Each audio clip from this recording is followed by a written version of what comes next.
He's back. He's back and nasty. And I'm kind of getting back into it. Heck yeah. Stream info updated successfully. All right. So how do we get started with this? First thing I think I need to do is actually make a new class in the server, uh, in the server side called just like lobby, something like that. That's probably gonna be the best way to go. So what I'm gonna do is make a new uh file called lobby.py, and I'm gonna copy a little bit from here. Eh, class lobby. Put in some boilerplate. What does a lobby need? Let's see. Um, it needs players. There's gonna be a list.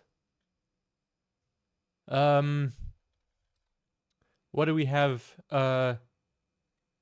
We have the stage. We have the arena. Stage is the arena, basically. So it needs to have awareness of where all of its like obstacles are and where all of its pickups are. Um, so let's do pickups. Let's start with that. Um, so I want to create a lobby here. So I need a create function. That takes the self argument. Uh, ooh, we need a. I think we need player slots. Or at least a max players. Let's say just 10 arbitrarily. So whenever we create this lobby, we need to put pickups around it. So we need this size of the arena. So this also has to correlate to, So let's take a look here. We have this test arena, and the marker, the extent of it is 400. So it's a 400 meter uh actually a radius circle. So anything that we make has to go within this 400-meter radius. So pickups and stuff like that all have to be kind of in a nice, unique area if we're generating them randomly, or we need to uh, pre-place them according to the arena. And that might actually be the better way to go. So first thing I want to do is change this ground plane. This mesh. This is a static body. It doesn't need to be because I'm not doing anything physics-based with it. I'm going to change the mesh to a cylinder mesh. And it's going to be a whopper. 400, I think, is the size that this is going to need to be. Yes. Actually, let me Control Z that away and copy this material. Let me save it. Save this material. Ground. Save that as ground. Okay. Awesome. Now, whenever I change this, I can just copy that material back over to it. So cylinder with 400 and make this 400 as well. And this should have to go down by like 1 or so. Let me check the transform here. Yeah, -1 because it is that tall. I'm going to add the material here to that material that I just saved. Ground. Yeah. All right, I'm going to hop in just to make sure that this looks kind of good. All right. So now whenever I get to the edge of this, oh, puppy is crying. Puppy wants love right now. That'd be Gus making noise in the background. He's a good boy. Yeah. So whenever we fly away out of the arena, it will pop us out. Because before it was just um a square, and it didn't really make a ton of sense. So now I kind of want to fix I just keep seeing like little things that I want to jump in on and fix, but like the material just doesn't look good. Like the roughness is fine, but also it shouldn't be like really specular at all. It should have like a little bit of specular. And the noise on the texture just looks a little wonky. So I always want to just change these like as soon as I see them. Let me change the frequency here a little bit. Yeah. And then change the sampling so it's not filtered. I think it just looks so much nicer whenever it's like crunchy like that. Cool. I can change to be a little bit lighter. A little bit lighter. It's pretty red. I want to take a quick look at this before I go on. Yeah, just looks like texture. Not too much. Sweet. Okay.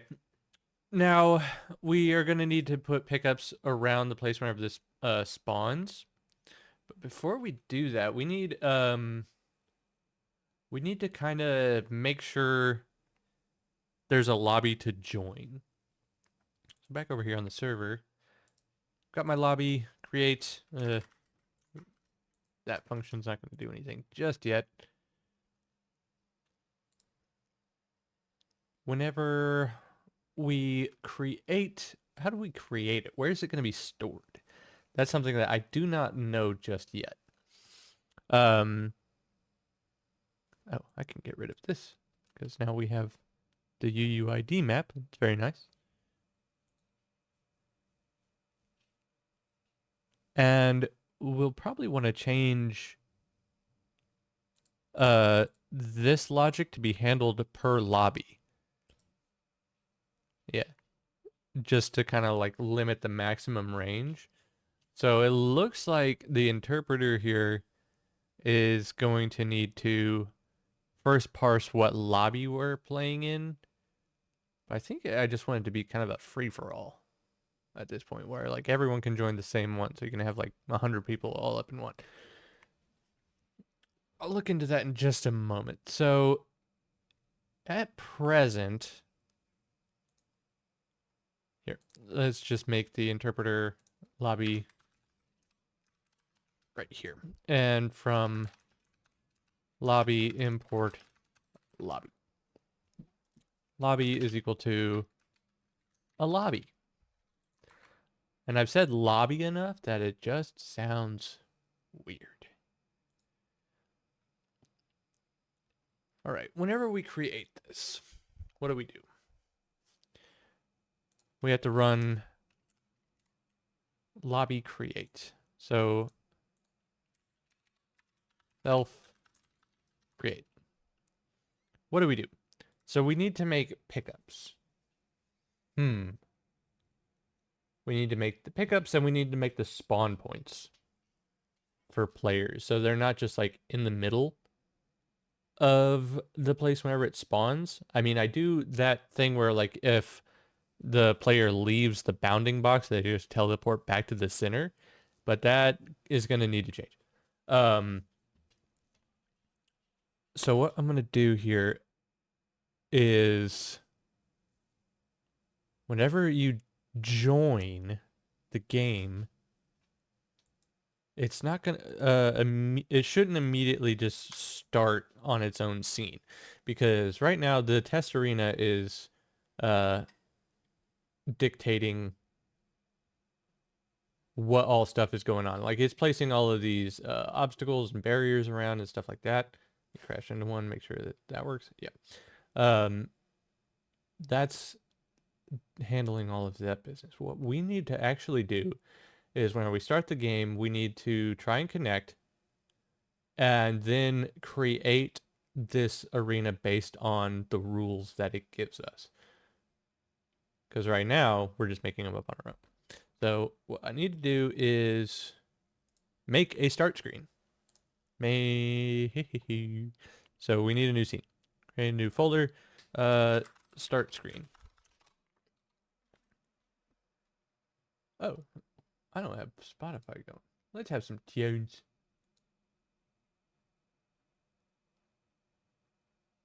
Cool, cool tunes.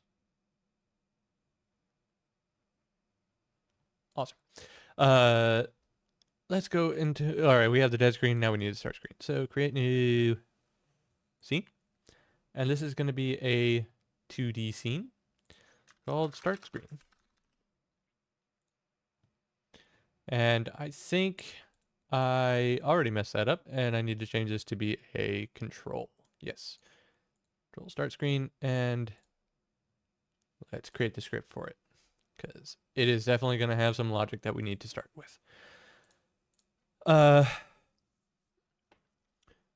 We need buttons. So let us center this with a center container. We're going to need to center these buttons, and also this container is going to need to encompass the full rectangle of the uh, window that it's in. That's good. And same thing with this little guy down here. The center container, it needs to be anchored to the full rectangle. All right, so anything that we put into it is going to be centered across the entire screen. That's good. That's what I want. I want a VBox container because I want to have buttons on top of buttons. I want a button. Create. And I want this to say start single player. Actually just single player. Multiplayer.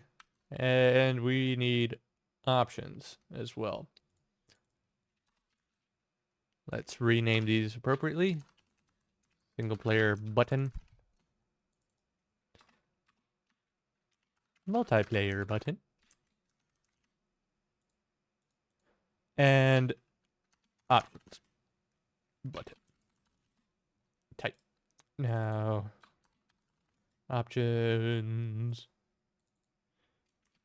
Multiplayer. Cool. Now these fonts need to be a little bit bigger. And I can adjust these theme overrides. So font size, instead of being that size, is going to be begin 35.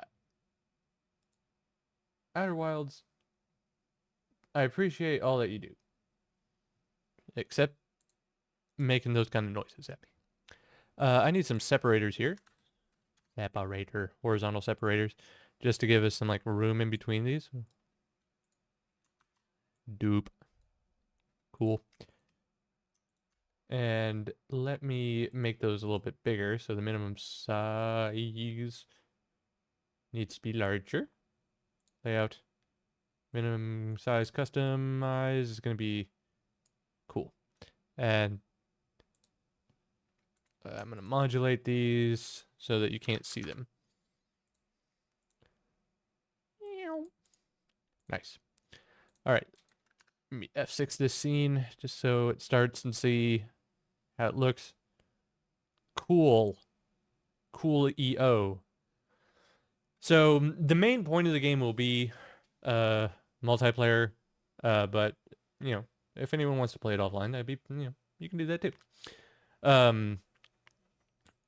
So I want this is going to be the main VBox. main screen. And I want another VBox, which won't necessarily be visible at the same time. This is going to need a text input. Text edit. Yep. No, it'd actually be line edit. For single line text. Let me get rid of that real quick. And let's see what options that gives us, because I don't use these a ton. Line edit. This is where you'll punch in your username. Placeholder text. Username. Oof. Max length. 20. Actually, what is the max Twitch username length? Max Twitch username length. 4 and 25. Okay.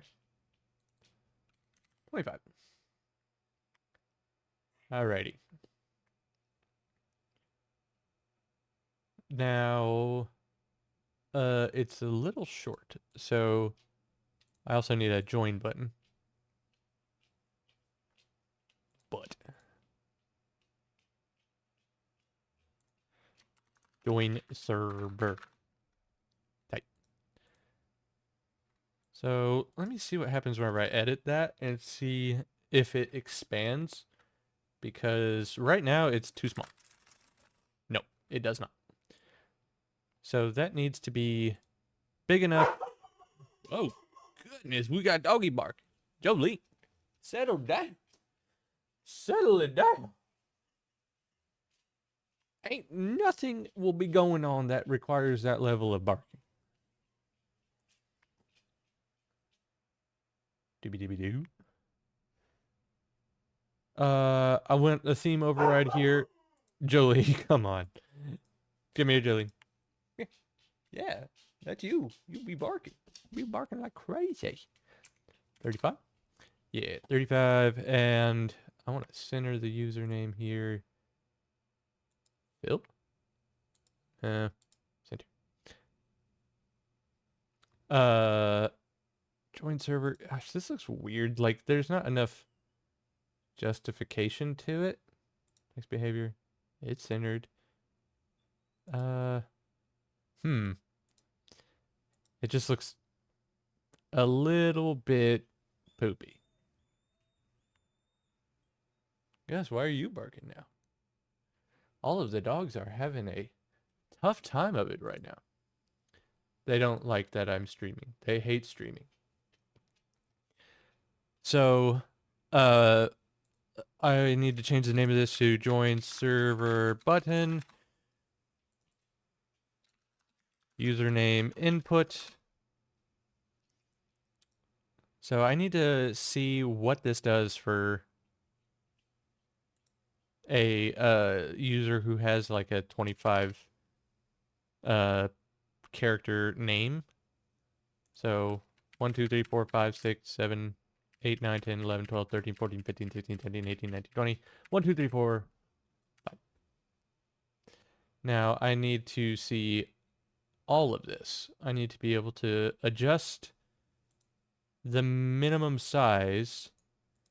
Let's make this 500 arbitrarily. Okay. I kind of nailed that first try.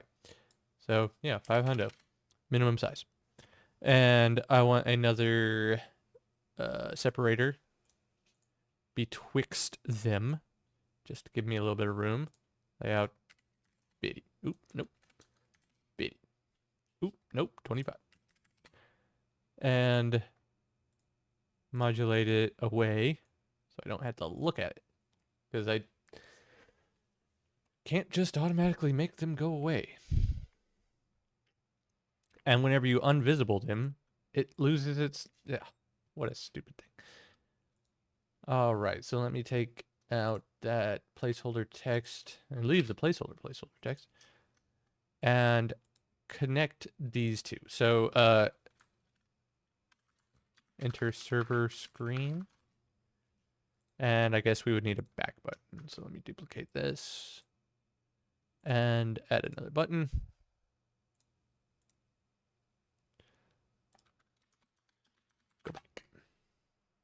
Theme override 35. Whatcha? 30. A little bit smaller. Another thing that I want on top of all of this is just kind of like a nice background. So I'm just going to make a background. Doesn't have to be anything special right now. It's kind of some color. Layout. Transform. Why can't I see ya? Where you at? Layout. Anchors, and then full screen. Full rect. There we go. So if I put these on here, yeah. I don't really like this color actually.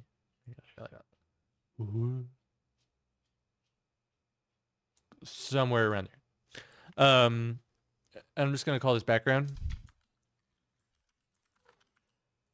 So we can change that later. We can do whatever we need to it. And now we need to kind of connect up the logic here for what screen we're showing. So we have the main screen, and we want to hide that and like show the username here. So we can enter there. Enter username. Enter username. There we go. And this should be disabled at first.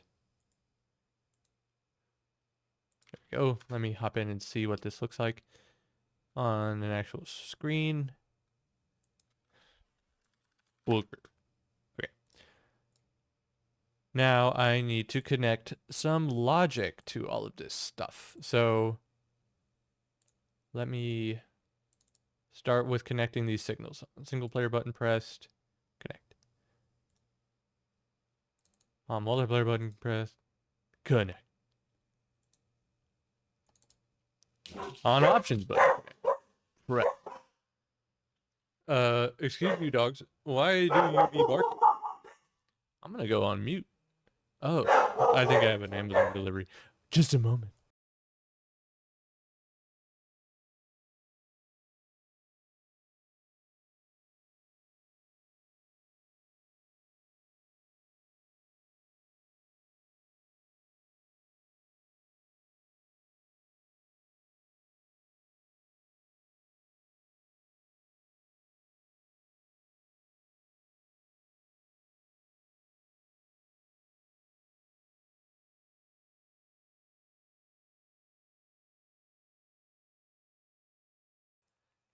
I have got the Zooks Mini Naturals plus vitamins and minerals, wholesome tender mini bites for all your adventures and training. For these dogs.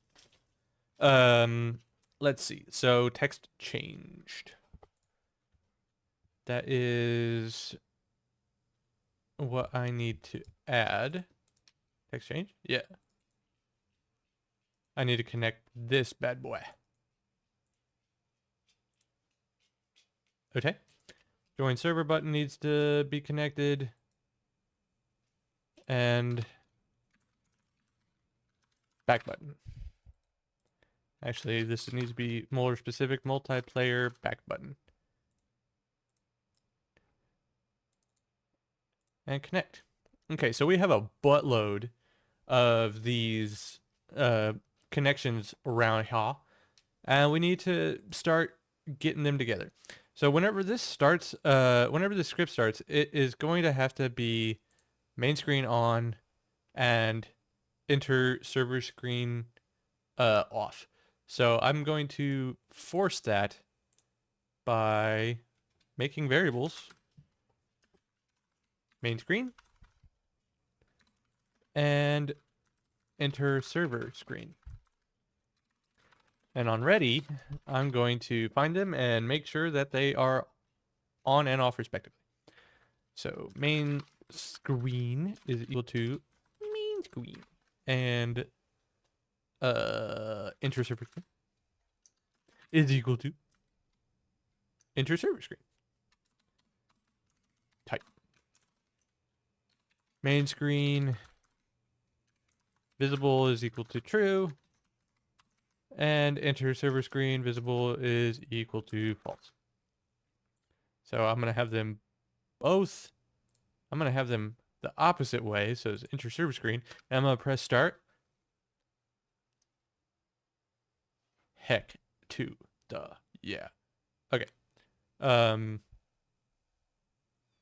Let's see. What do we need to do here? I think we need to. Let's start with the multiplayer logic. So whenever we press multiplayer,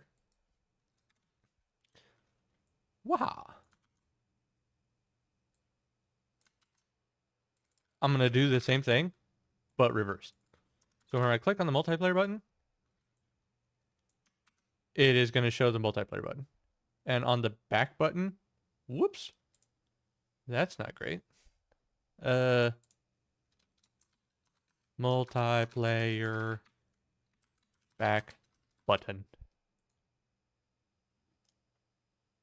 Let me disconnect that. And reconnect it with the proper thing. Waha. So whenever we press back, this is just going to do what it does at the beginning of the game, where one's visible and one is not. So let me click around and make sure that this is going. I pressed the wrong button. It's going to start the other game.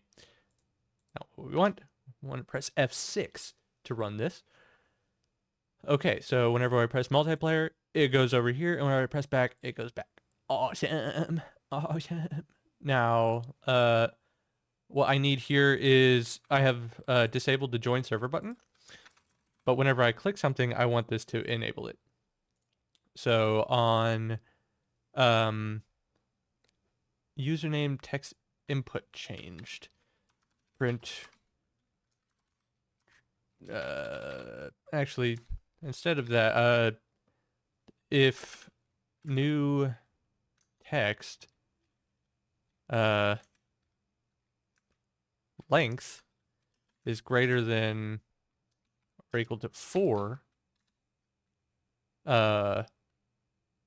what can we do here? Oh, we need the join server button. We need to enable the join server button. So let's do that. Or join server button. And over here, join server button. Let's collect it from the tree. There we go, join server button. Disabled is equal to false. Okay. So if new text length is greater than or equal to 4, then undisable the button. Else, disabled is equal to true. Okay.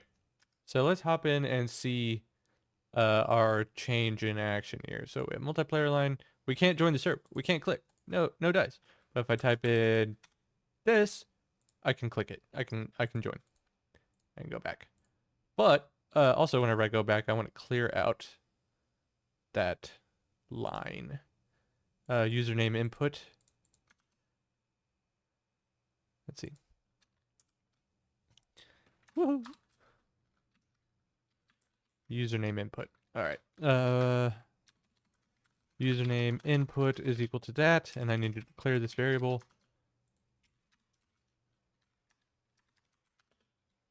Tight. And that is a line edit. Solid. And this is a button. And this is a VBox container. And so is this. This is just nice. This just helps. All right, so whenever we press back, username input text needs to equal nothing. So this needs to go away. I think it should do that anyway. I think that's the way I want it, and that's the way, damn it, I'm gonna have it.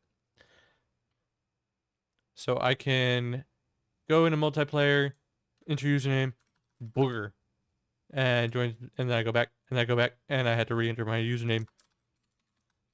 Boogers. Join server. All right. Let's see. This needs to actually it needs to we probably should connect it to the API a little bit just so it can verify that that's a real user. Um, but we'll have our global options and we'll have our single player. So what I want to do is, I guess the first thing I need to do is on, this is the main game right here. So we have the debug printer and the socket controller and stuff like this. So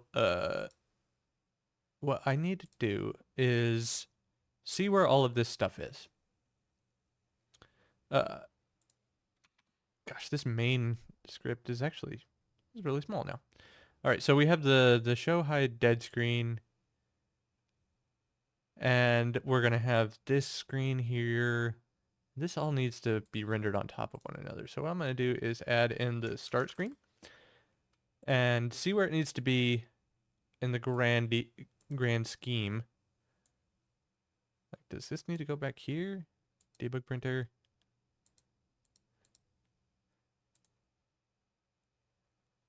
This probably doesn't need to be on top. No, I mean, that does need to be on top there. Yes, it starts, whatever is, it renders bottom up. Okay. Oops. I forgot. So let me put this down here. This is always very difficult to like put things at the very bottom where you need it. Okay. So I need this to be, I need a node 2D or just a node. Yeah, I just want a regular node.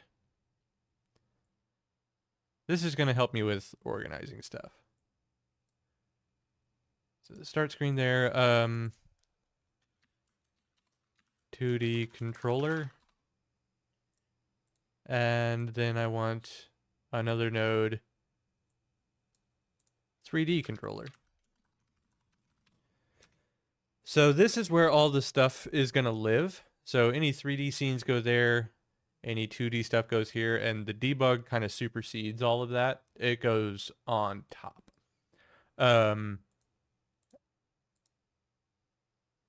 What is this song? I've heard this many times before. Oh, it's The Last of Us. Yeah, Last of Us. Cool. Um, Sorry, I just got completely distracted by Pedro Pascal. What I need to do is I need my 3D controller and my 2D controller.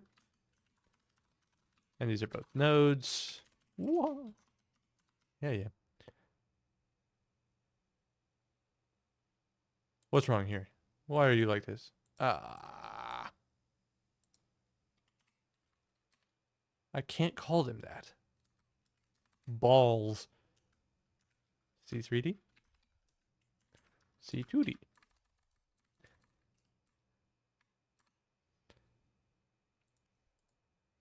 That's kind of a poopy way to do it, but so is most things I do. C3D is equal to controller 3D controller? Is this gonna just not work because it's a 3?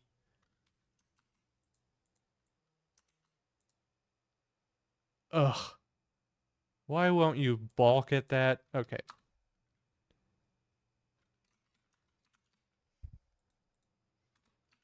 C2D.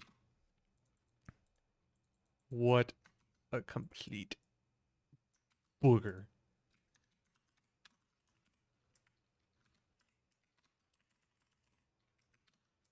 Cool. Okay.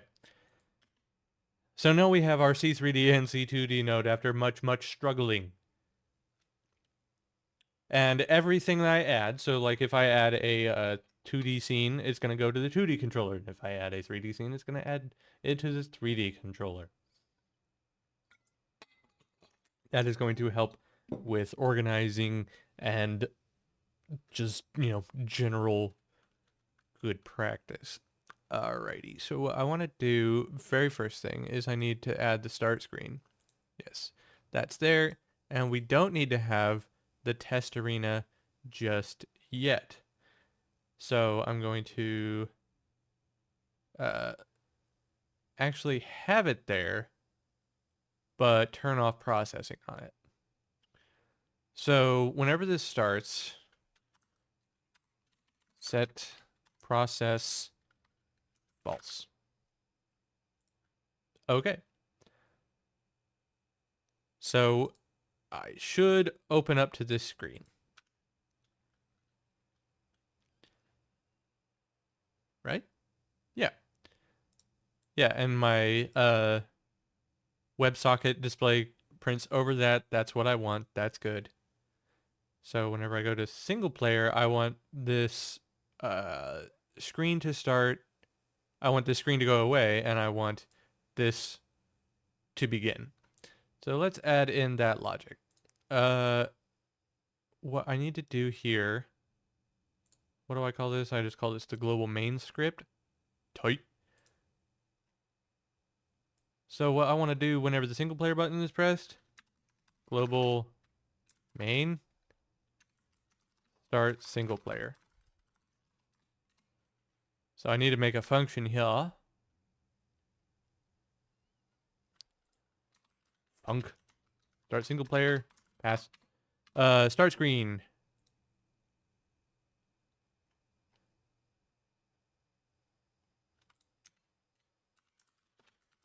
Start screen. That's a control. Let me just add these while I'm at it. Start screen is equal to start screen and the C2D.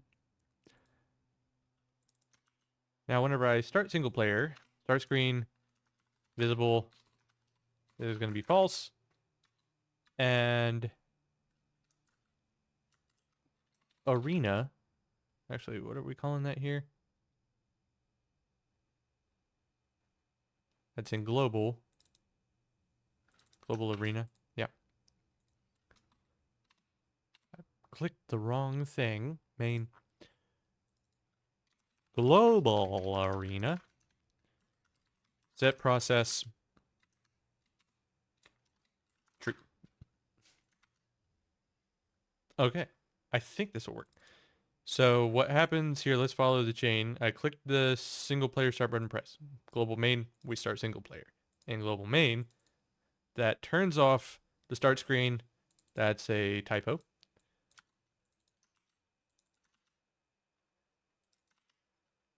We turn off the start screen, and then we set the process mode on the arena, which is this test arena, to true. Okay, so let's just crash and burn and see what happens. Single player. Ah! Well, it just kind of starts, so that's fun. Now, whenever I press the start button, the game just quits. So, oh, we have got a lot of unused variables in here stuff. No, not found. Test arena? Oh. Is world called anywhere? No, then I can get rid of that. Is airplane called anywhere? It is. No, it's not. So I can get rid of that. This logic has left the building. So we have our start screen, socket controller. These are both nodes. And our debug printer, which is a which isn't a control. I'll leave that untyped. All right, so we can show and hide our dead screen, single player, cool. Probably do a little bit more logic once the single player starts, but in the meantime, we don't need to do that. What we need to do is run it again to figure out what we need to do. Oh yeah, the start button. So project settings, debug quit. Yes. What I want to do is delete the debug quit action. And what I want to do is add a new action, pause game. And that is going to be the start button. Or, yeah, the Xbox menu button or the Nintendo Plus button. Noise. Process debug. I guess I should have a debug quit in there still. Debug quit, add, and I'll make that this. Nice. Let's see. What do we want to do? With the start button, it needs to, I'm just going to have it quit to the menu. So process handle global inputs, I suppose. If input is action just pressed, pause game. Start screen visible is true. And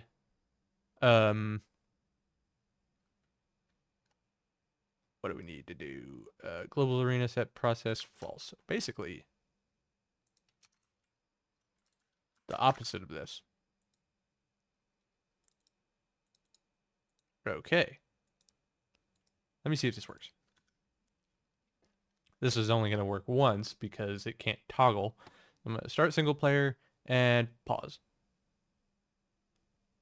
Okay. That's neat. And if I press it again, nothing happens. Single player. All right, I'm going to pause this right before I hit the wall and see where it takes me. So if I stop. Now, I should hit this as soon as I press play. No, it does keep going in the background. So the arena set process false. Huh. That's frustrating. So what I want to do is print out where I am at any given point uh, during this. So in physics process, I'm going to print uh, ooh, global position. Nice. Right? So it's flying around already. Single player? Yeah. For whatever reason, it's still flying around. It's not pausing. And you need to pause, my G. Why you ain't do this? Test arena processing. It inherits the process. Yes, yes. And where we start, whenever we're ready, we go into arena here. We set process to false. Yeah. You need to be false. Why are you not false? Uh, is it pause mode? Because I know you can just pause the whole tree, but I want to pause it like from downward. Let me make sure the plane is inheriting. Ooh, they added some, it looks like. Mode. Possible. Stops processing when seen pause is true. Inherits process mode from the node's parent. This is the default for any newly created node. Yeah, that's what we want. So it needs to be inherited. And it is inherited. And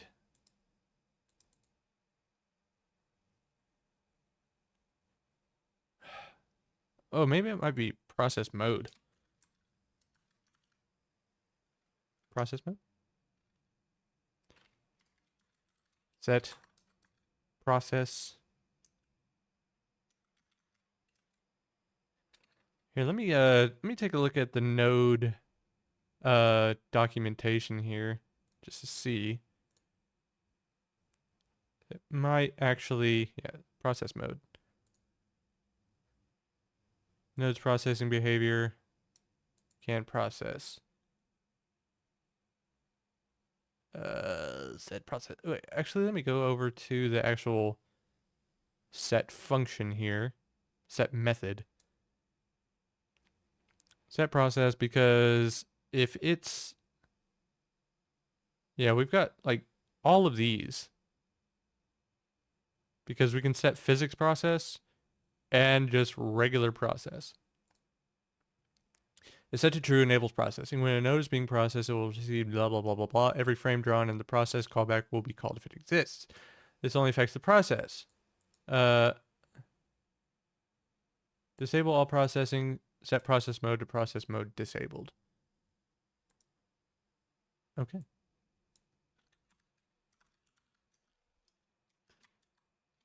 Process mode. Process mode disabled. Okay. Okay. And now I can change that. Uh ooh, ah, ah, ah. Yes. Yes. All right. Now process mode always. Actually, process mode inherit. Okay. Okay. I think. So I'm gonna press start, and I don't want to see a bunch of crunch down here of it printing out its position, because that would be lame. And we don't like lame. We like heck yeah. All right, so whenever I start, okay, now we start. And I'll pause this like right before I bury myself into the tree. I mean into the wall. I don't see it printing anything. Single player, back into the tree. Oh snap! We've done it. We did it. Reddit. Awesome. Flipping around. Now what happens? I pause it. Yeah, nothing happens here whenever I flail the buttons around and stuff like that. Great. Good. Awesome. Like it. Loved that. So this needs to be an actual pause button. So what I need to do is bar paused, and that's going to be a Boolean. And that's going to be equal false. So if pause game, if paused, yeah, pause, do this, else do this one, because this is what we need to do whenever we're paused. And we need a pause screen to be visible instead of this start screen. And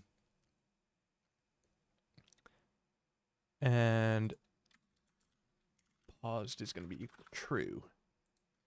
And then paused will be equal to false. Wow. Now, I think this will work. I think. But I think this will also break everything because it automatically is going to be checking. So we need a better global variable, a higher up one, var game started, and that's going to be a default false Boolean. So if game started, then we can worry about pausing the game. So whenever we start, this only gets called once. Game started is going to be equal to true, and I want to move this down for anal retentive reasons. Start, and we can. I'm going to press the start button. Nothing happens. Cool. Single player. Awesome. Pause. Pause. Pause. Unpause. Pause. Unpause. Nice. Coolio. We like this. We love this. We want more of this.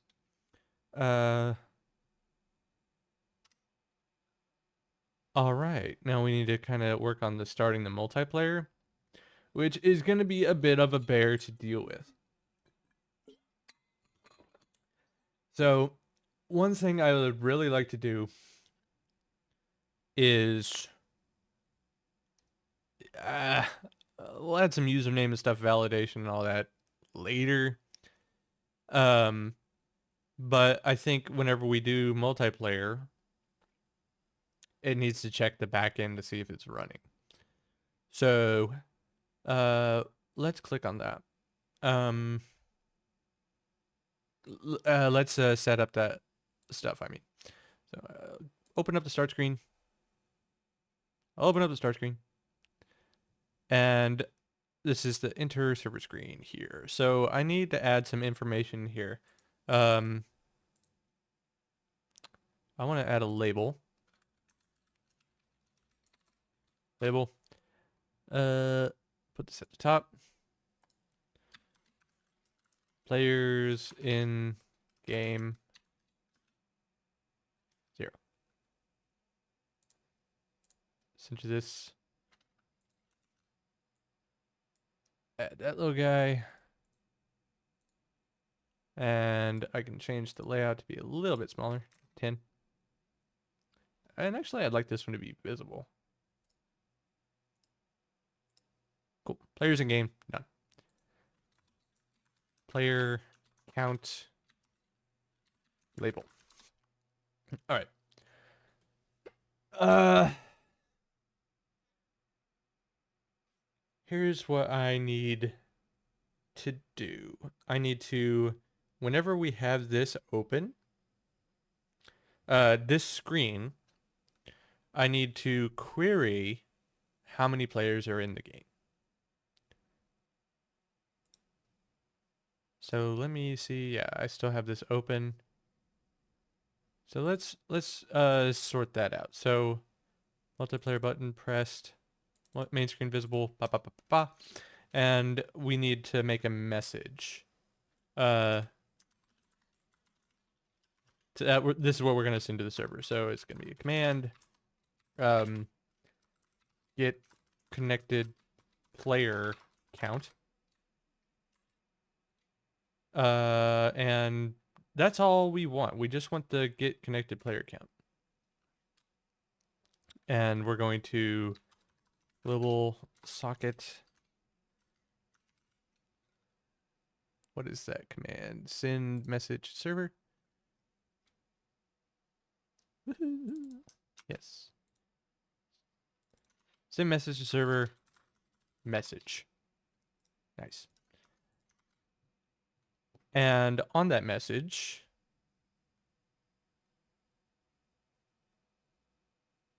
we need to accept it server side. The interpreter.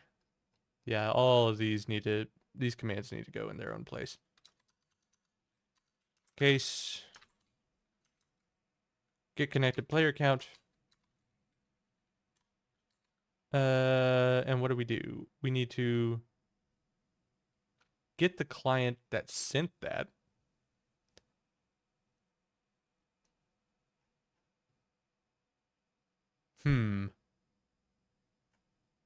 Is that going to come in from a WebSocket? Do we get that as an actual WebSocket? Yes, we get that as the client WebSocket. Yay. We're going to return command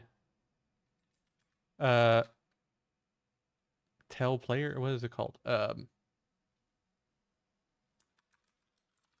count. And total players is going to equal whatever it is.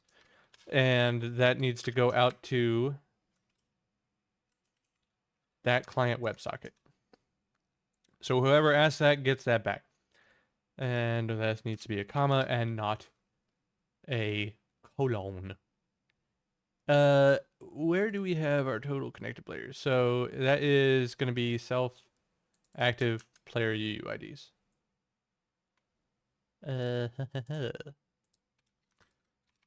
total is going to be length, no, len of self active player UIDs, and then total players is going to be total. Awesome. Player count. Copy that. And this is going to be sent back to the socket interpreter. Player count. Pass.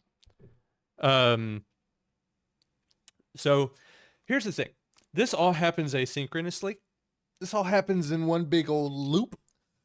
And it doesn't come directly back from where it was called. So whenever we have the multiplayer button pressed, this sends off this message. But that's really the last thing it can do. It doesn't return anything from here. So like whenever we send message to server, that's a void. It returns a void. It returns nothing. So it still comes back. So we have to find the way to accept it once it returns. You know what I'm saying? So what we have here, what was it? It was the player count. It was the player total, I believe. I always forget as soon as I write these. Total players was the variable there. Copy this so I can just copy and paste. Total players is equal to total players. And what do I do? How do I get that? Let's have a signal. Signal. Player count updated.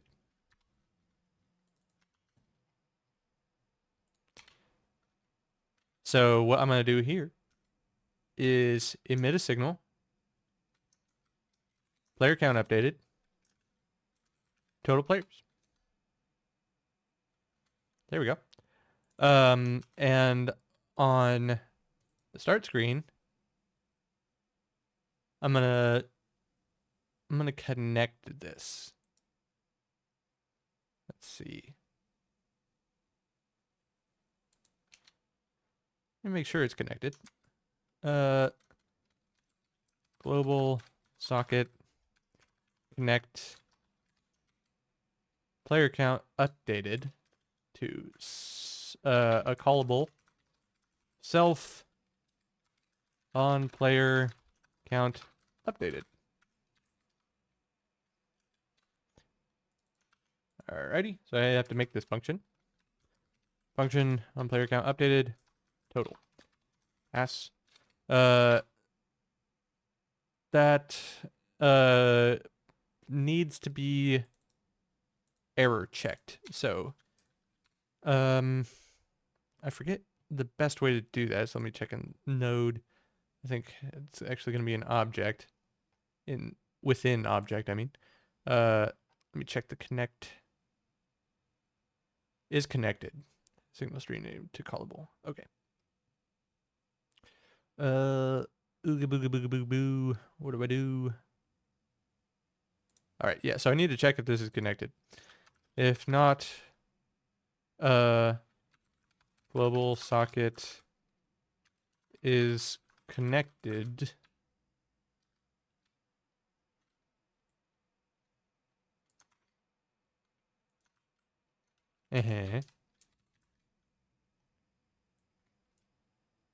Then connect it. I don't know why I got rid of that. Awesome. All right. So if not global socket is connected to player count updated, then then connect it. Cool.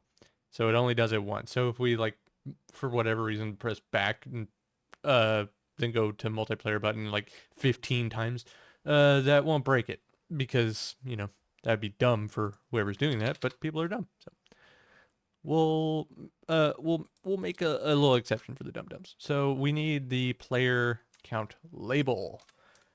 Variable player count label because we need to update the actual text on it. That is going to be a label, of course.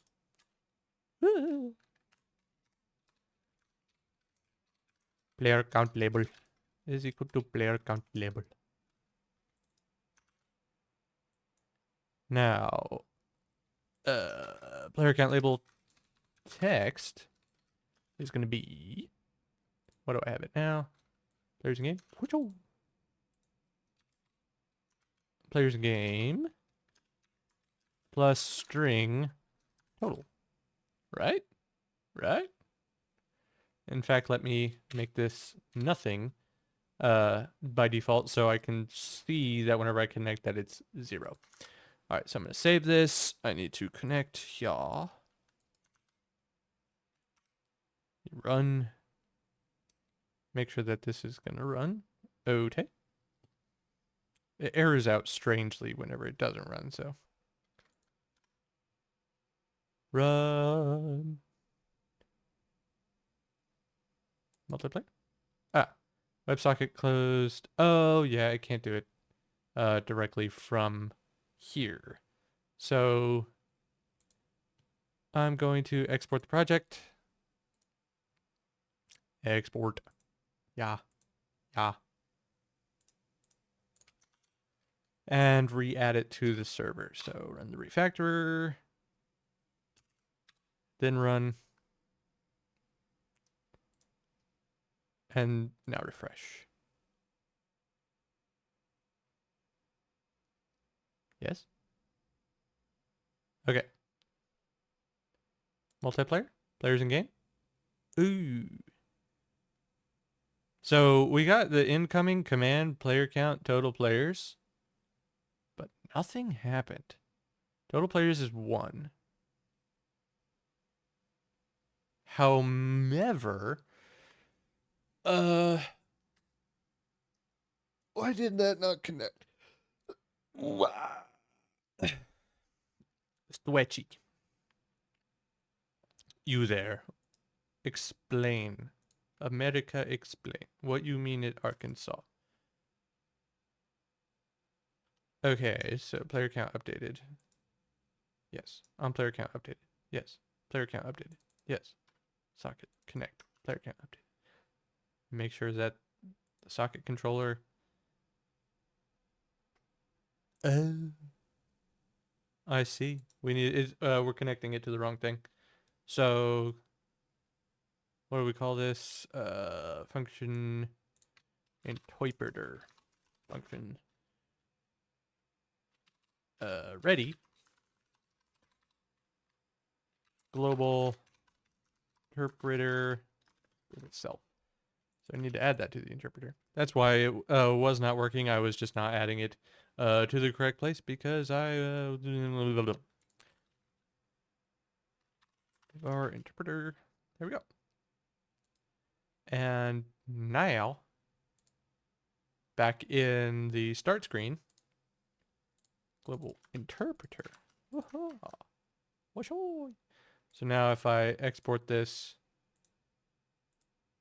and put it back on the server, it should work. Might not, but I mean, it should work. Everything should work. Nothing should just suck. Stoi. Refresh. Alrighty. Alrighty. Multiplayer. Hey, players in game. 1. So that is 1 player connected, but that is not accurate to how many people are actually playing right now because I'm connected and authenticated. That's good, but I'm not in any like lobby. So I need to work on that. That's going to be important. So what I want to do is whenever I hit join server, let's see. Whenever I type stuff in and I join with a username, what do I want to occur? I want to tell the game that I am joining with X username. So, let's do that. Multiplayer button pressed. Actually, on join server button started. So, on join server button pressed. Username is going to be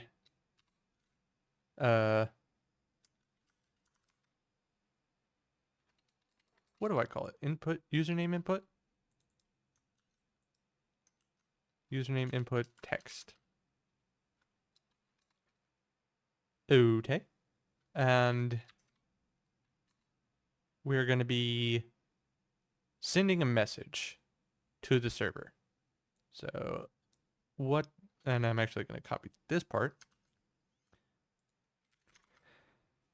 Request to join, I think is what we'll call it. So we're going to need a message.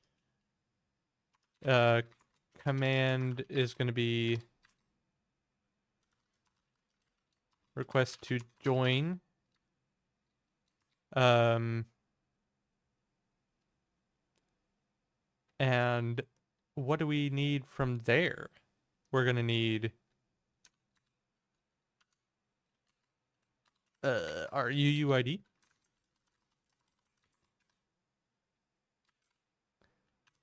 Global player UUID. And username is going to be the username. Actually, so one thing that I have to do is validate the username a little bit. So that it can only have JSON safe characters. So, JSON safe characters. Is there a list of them anywhere?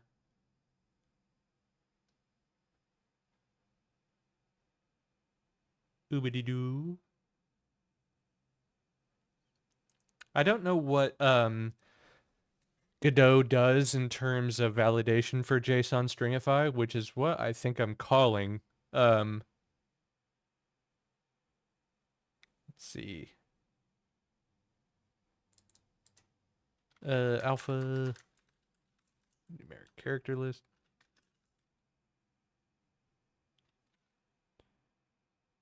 Actually, what is the Twitch username allowed? Twitch username allowed characters. Yeah, I know. I know it can't be bad words, but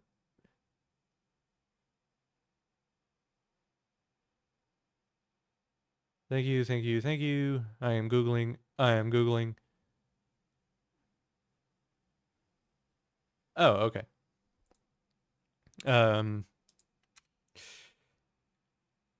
Let's see.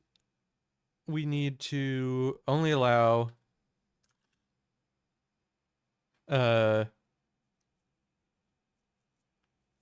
usernames that are alphanumeric, and you can have an underscore.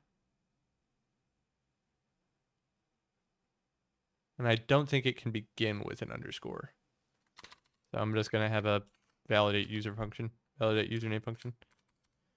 Function validate username. Name. So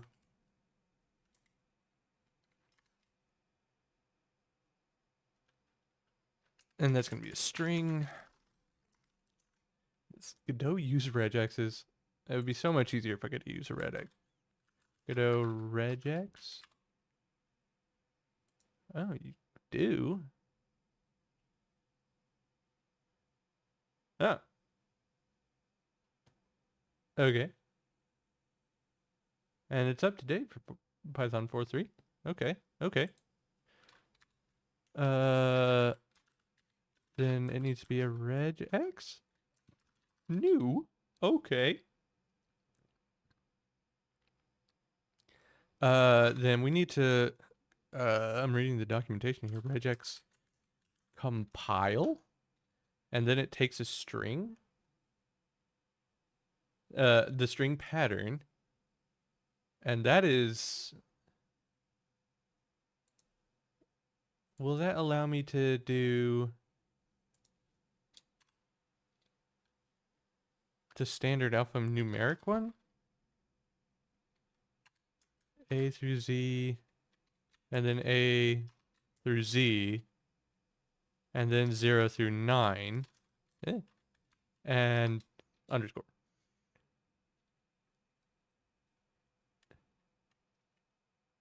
Right? Right? I think. Okay, and I think that's it. I'm gonna test this. So result. Oops. Result is equal to regex search key name. And then uh print result. Validate username. Okay. Copy this, copy this, copy this. Change that. I'm gonna comment this out real quick. Comment this out real quick. And a multiplayer button pressed. No, not that. On join server button pressed. There we go. That's what I want. Validate username. Username. All right. Do you work? You can crash if you want to. That's fine. Multiplayer. Booger. Join server. Regex match. What? If result, get string. Wait. Hey, there we go. Let's print that out a little bit better, just so I print print result get string. I haven't used regex in Godot before. That's really nice that you can. All right, so booger should go through. Multiplayer. Booger. Join server. Oh, wait. It's only finding the first thing? Yeah, it's only finding the first one. Get string.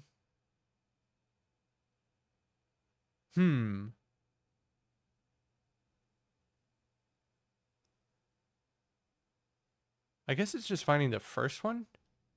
So if I find...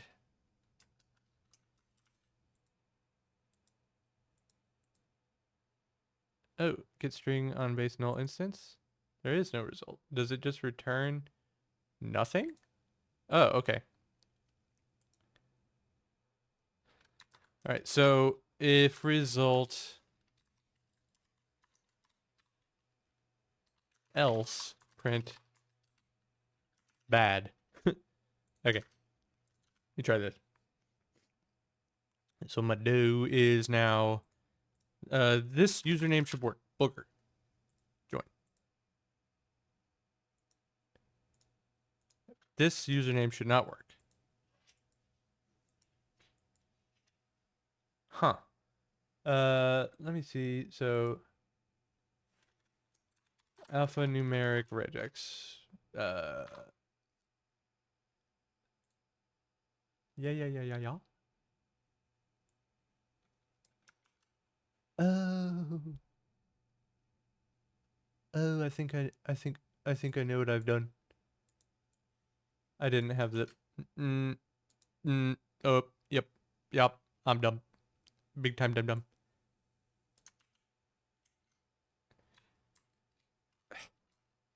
Stupid auto quote. There we go.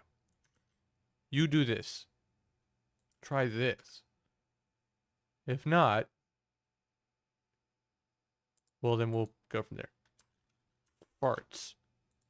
Farts works. Farts? Bad. Gasp.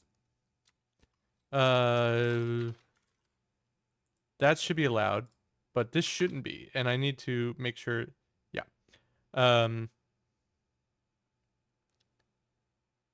Let's see. How do I do that? Okay. If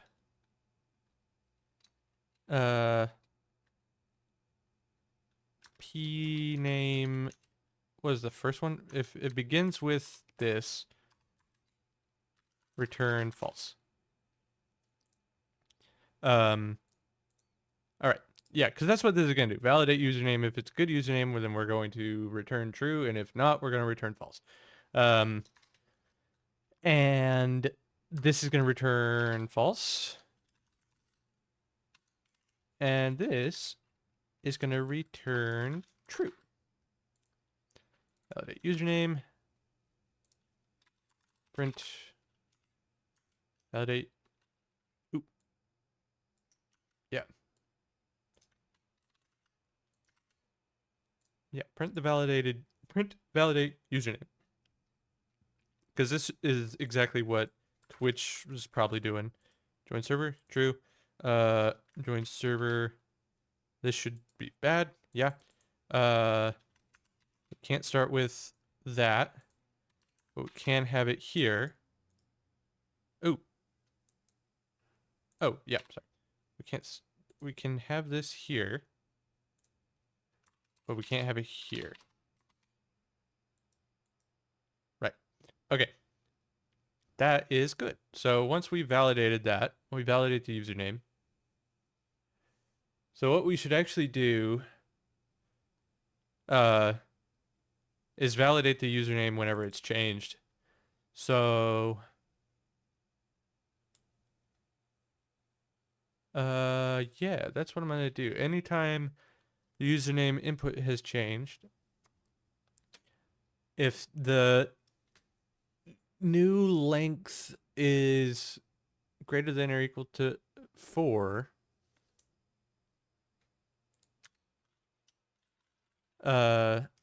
validate username new text.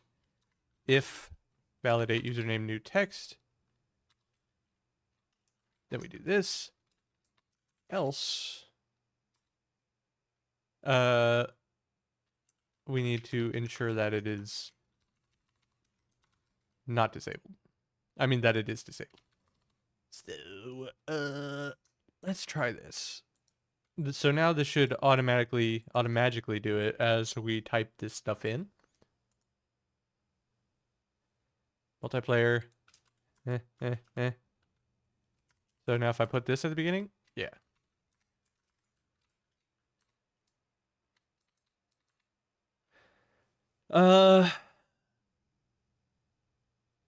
Well, let us see. I think I'm gonna need just like a little pop-up that says why it wouldn't be disabled. But I think I can do that later. In the meantime, we'll need to make sure that this is I'll keep the validate username on the button press thing here as well. So let's keep it validate username before we send it off to the server. And we send message to server there. Where's the other send message to server that I commented out? There we go. All right. So I'm going to copy this. This command is going to go to the server. Request to join. Case. Request to join. And here's the full command down here. Clean that up.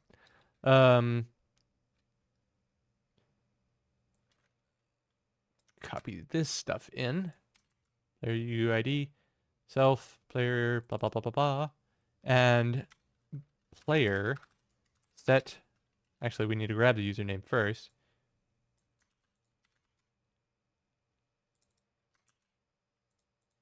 Username, player set username. Wow. Okay. Now we need to add this to the player function. Player class. Define Set username, self, username. Alrighty.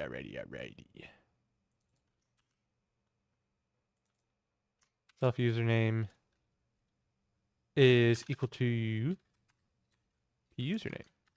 So awesome. So let's see if we can update this so that it sends out the username so that people know where they're at. Each plane is gonna need these. So there's a request to join. Where were we adding players here? So players updated. Yeah, it was immediately happening. So we don't want to immediately update the players whenever someone authenticates, because whenever they authenticate, that just means they're, connecting to the client and they could join if they want. So that is a little bit of unnecessary traffic, but I think it's important. So it receives authentication, and then it can go to authenticated clients in server in the lobby. Actually, so whenever we start the thing here, it needs to it creates the lobby. Lit. So our players, our pickups, and yeah. What are we gonna do here? So we create the lobby whenever it's made. We're not doing anything whenever we create it, but it's gonna be there. So our lobby request to join is what we're gonna do is request to join if it is valid. Our lobby add player. So lobby needs a function f add player and p player. Yes. I think I'm gonna need to do some sort of validation. Before that. So what I need to do is define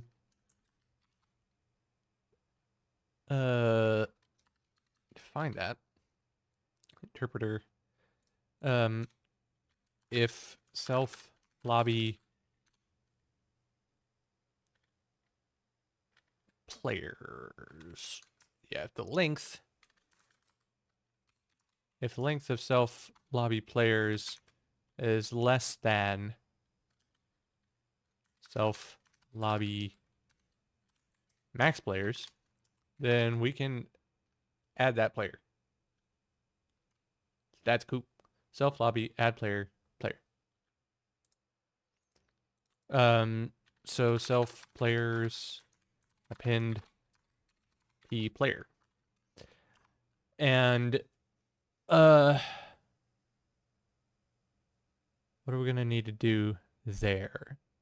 We need to spawn them at a certain point.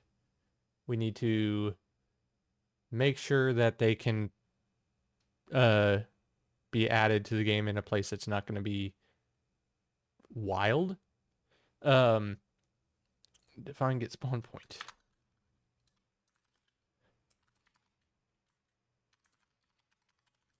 Spawn point self.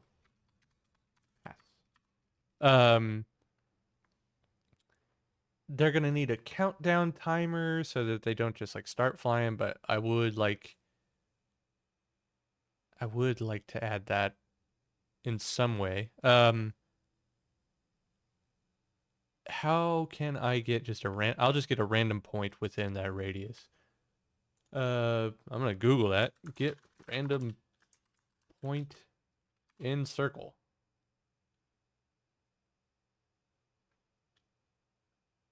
With Python. not in a circular distribution, but just like... Actually, so what would I do? What would I do? I'm going to import random, first thing. Variable point. So this is going to be equal to randint between 0 and 400. Yes. And angle is going to be equal to randint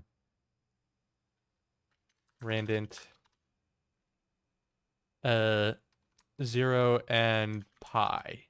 Wait. Math out. Oh, yeah, I have to import math. Yeah, import math.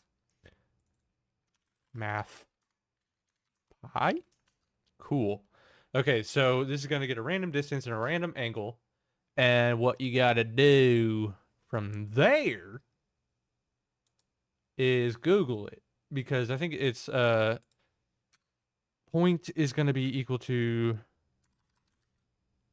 point x. Actually, it's just going to be x is going to be equal to math sine cosine angle. Get point 2D from angle. Yeah, based on, yeah. Here's the function. Aha. Aha. Aha. Yes. So I was right. Math cosine angle times distance. X and y is equal to math sine angle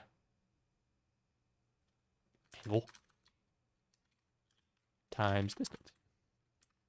All right. So that's going to be our start point. Easy to the squeezy. And we're going to put that, we're going to, how are we going to communicate that back? The interpreter needs to know that. So what we're going to do in the lobby is going to have, it needs a message.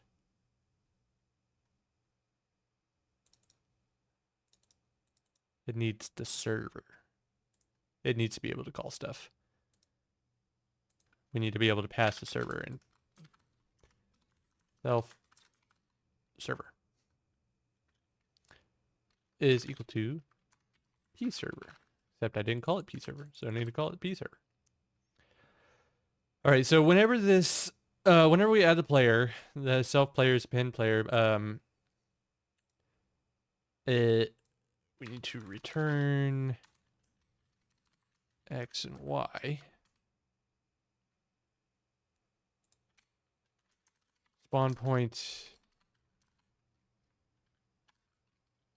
is equal to self get spawn point. Nice. Oh yeah, and the height is going to be equal to randint between between 50 and 150.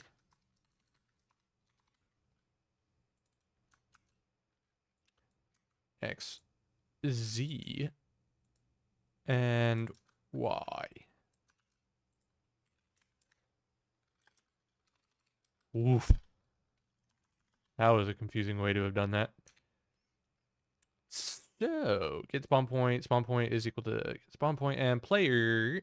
Player position.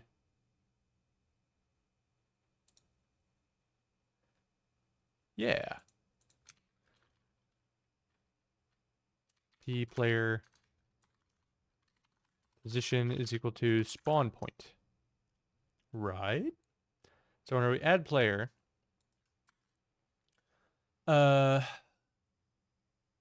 Then we can say that the position is updated. I think. I think that's right. Either way, um, we can send that out to that. Uh, we can send a message here. I'm just gonna copy and paste this. Waha. So command set spawn point. And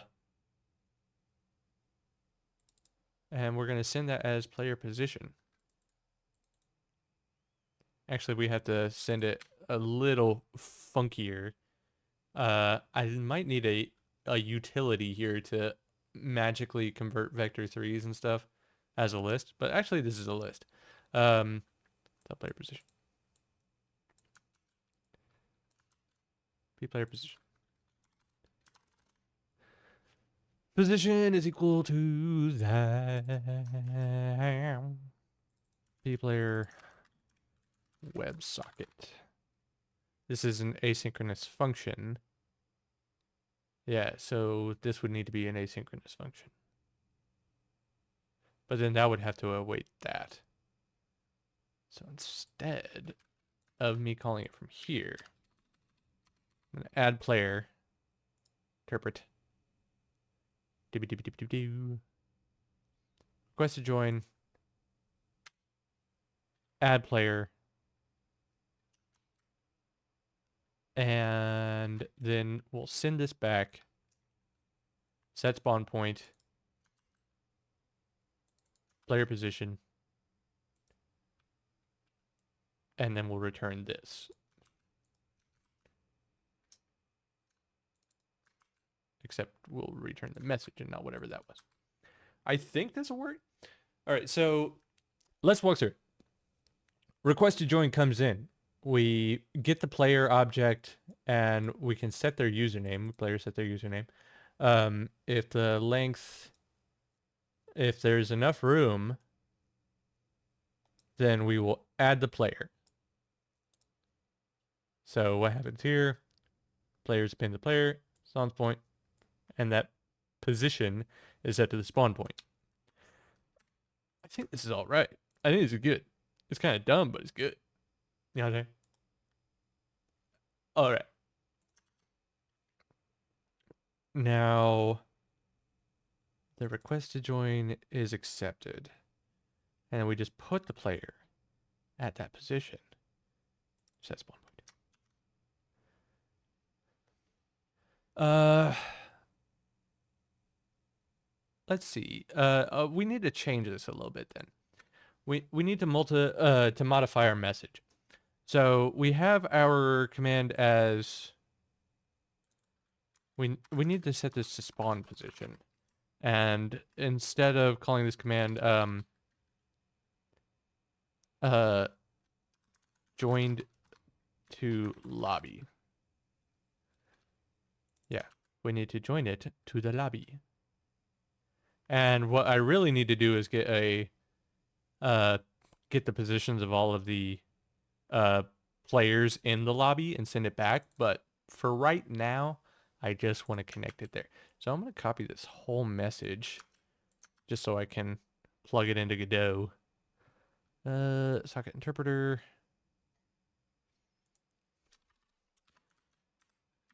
All right, so joined to lobby.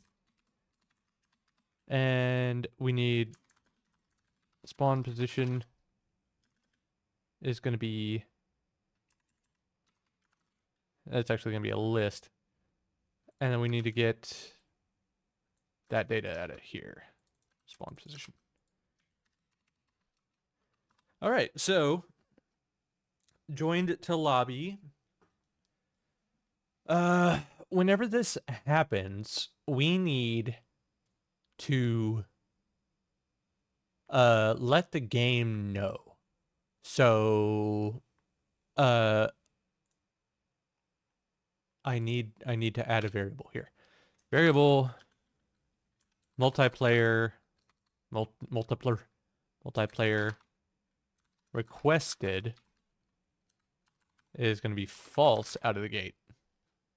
But whenever we run the start screen, and if on join server button, what we need to do, actually, if validate username, then this goes here, and multiplayer requested on main is going to be equal to true. Okay, so that is going to be crucial because what this is going to do is be pivotal context for the multiplayer controller. So on the interpreter, join to lobby has been received, and we have a spawn position. So what we need to do is NPC join to lobby at spawn position list. Yeah. I just want to change that to spawn position. And in multiplayer controller, we need the join to lobby button. I mean, join to lobby function.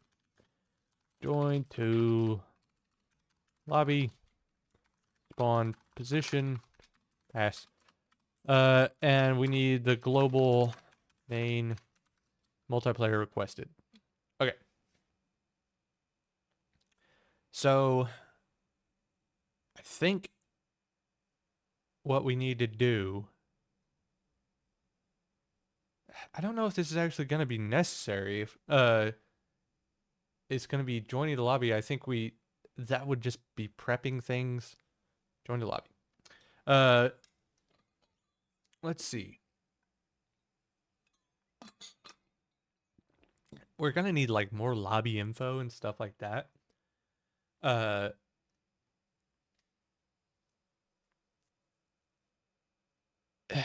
going to need a little bit more back and forth. But what do I want to do to get started? Arena. I'll just say for right now, keeping it as simple and it kind of works as possible. The multiplayer screen, global main,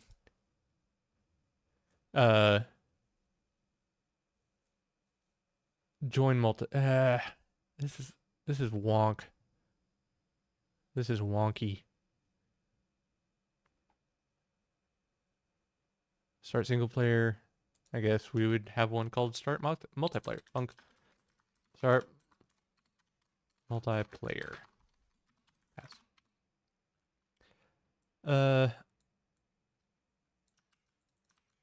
And this is going to be the same function already? That doesn't seem... Yeah, the whole point of programming is not repeating yourself. Toby. Chill, Toby.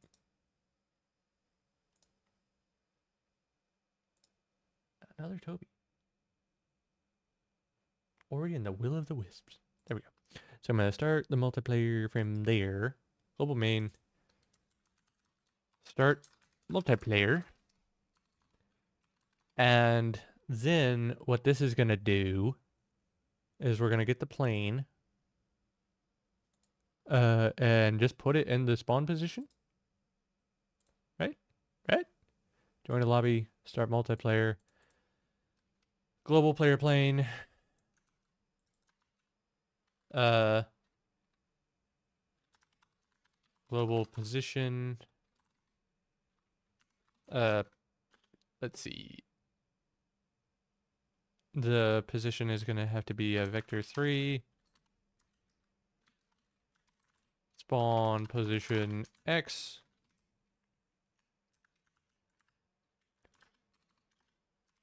Y and Z.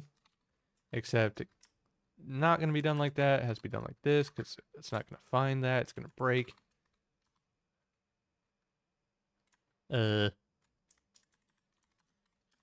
POS. Low position equal to POS. Join the lobby at the spawn position. So we're going to start multiplayer, and what that is going to do is it's going to turn off the start screen. It's going to set the arena to processing and stuff like that.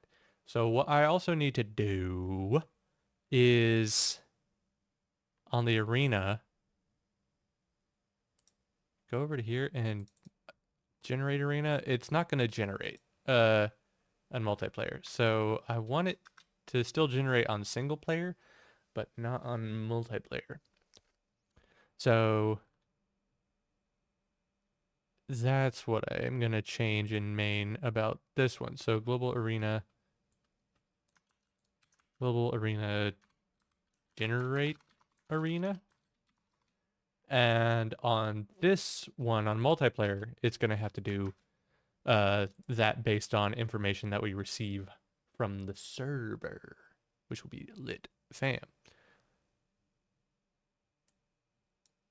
There we go. Just notice the Twitch stats on OBS just don't do anything, like for hours at a time. All right, join the lobby, and we start there. Ugh. It's just a big change. It's a big change, and I don't want it to break. So let's just crash and burn. Control S, Control save everything. All right, let's export it. Project settings, export, export. Yes. Export the project. Gosh, we have so many errors over here now. Huh?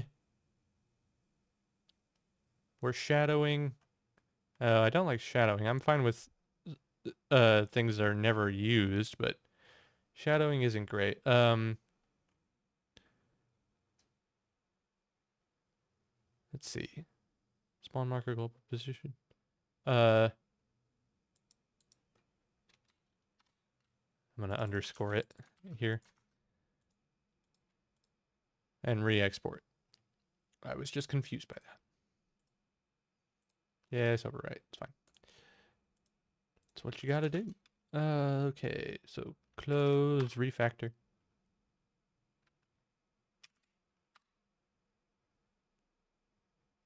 Forcefully terminating the process. We had a bug. We've had an error. Awesome. Let's see. What is Sarah? Request to join, lobby. Uh-huh. Whenever I made that, I didn't, I know what it is. It's the lobby having no P server. And that's fine. Self-server. We're not using it yet. And that's fine. That's good. That's great. That's just fantabulous. That should do this. Website started. There we go. All right. We flash. All right. Multiplayer. Wooger. Join server. It exited. So the outgoing command was sent.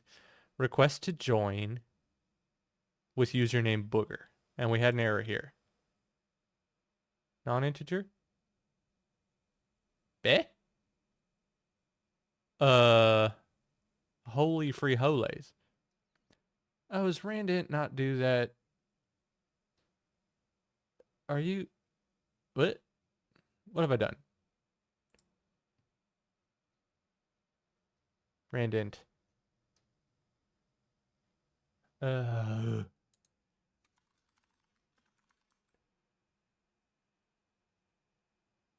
Oh, I see.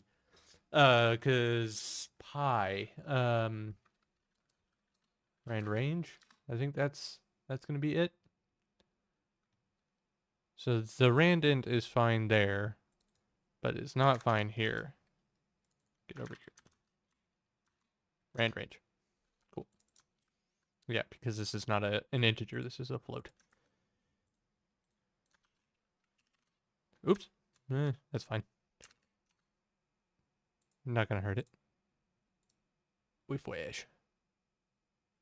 So if I join now, Booger, join server. Another exit. Math.py, rand range. What?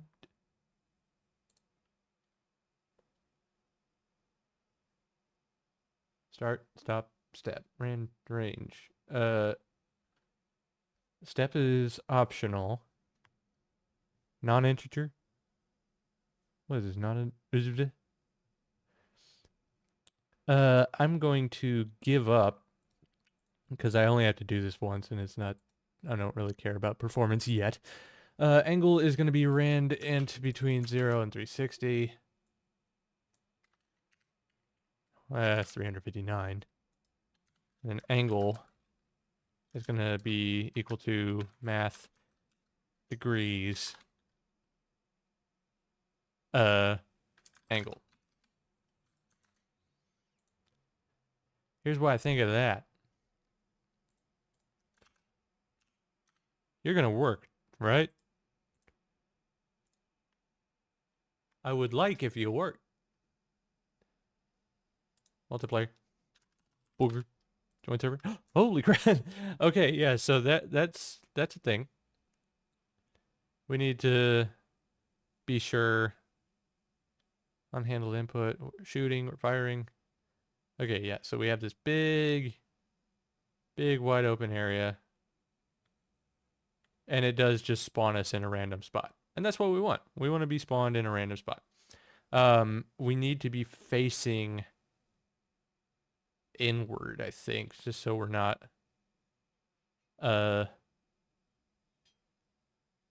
yeah, let's have it face inward. Just as a little thing so we don't fly into the wall immediately. That'd be lame. So a multiplayer controller, player global position, player global player plane.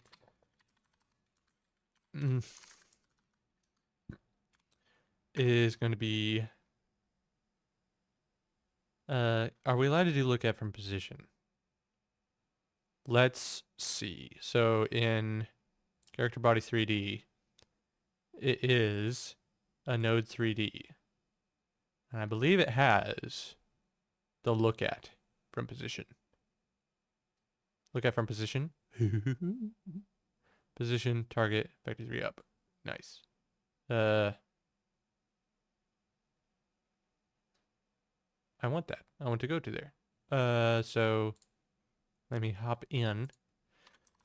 Look at from position.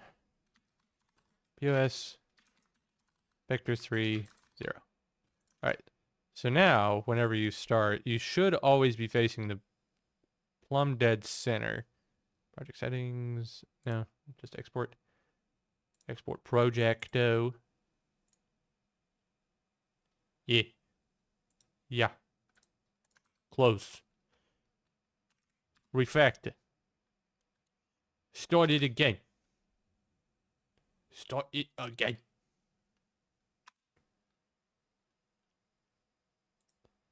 And you accidentally closed the thing. I'll be real. I don't care for all of this part of the Undertale soundtrack. I think I'm gonna get shot for saying that. Like, booger. Yeah. Okay. So we're always looking in the center whenever we spawn.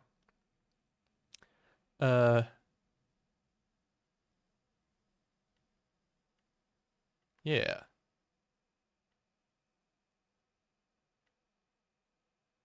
Okay. Okay. This is fun. So join lobby and we got the request to join. This is all good. I should have hit that. Anyway.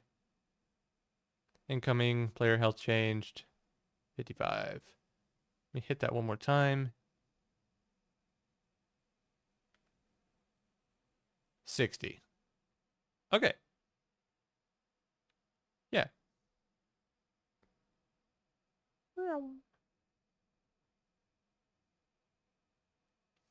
don't know. I'm just having a good time flying around here.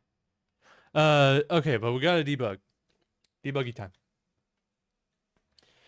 So I need to have the enemy planes show their usernames on them.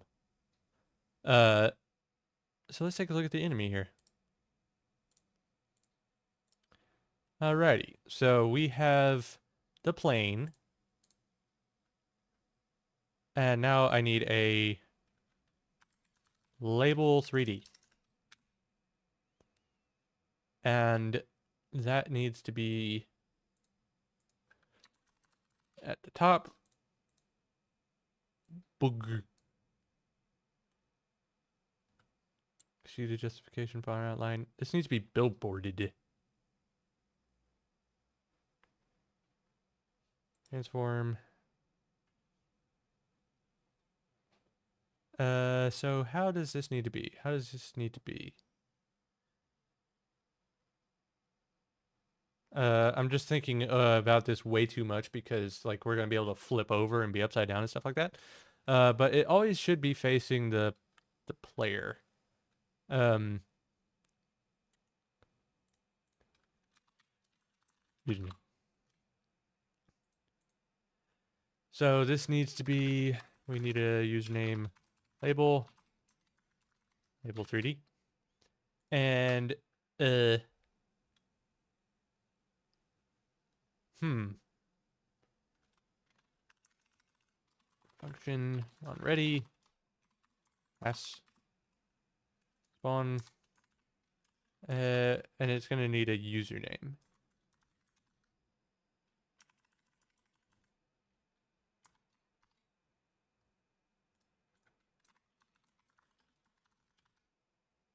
Yeah. Yeah, that's how we need to do it. So username label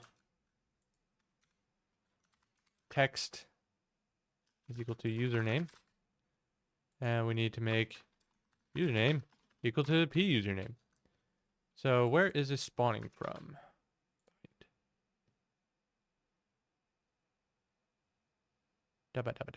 Enemy plane.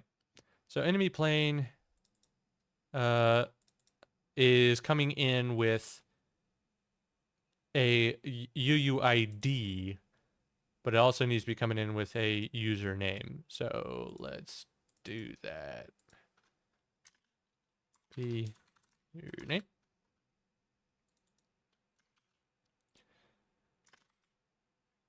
And make enemy plane for username. All right, so where does the UUID come from? This is going to be a player UUID list. UID list, and actually this is going to need to be a dictionary, so players updated. Let me go into the interpreter, players updated, so list of UUIDs is what it sends us. So whenever players get updated,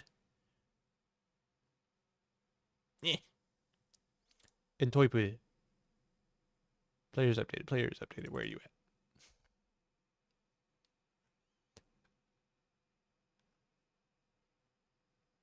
Yeah, so this is all jacked up. This is going to be a big change. So instead of all of this jumbly nonsense, I'm going to make a new play and username. Username is going to just be Booger.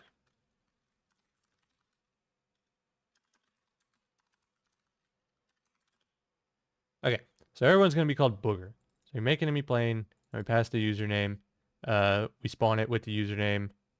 So enemy plane over here takes that username, makes it its own, and then makes the text equal to that. Username label, we need to declare it from the tree.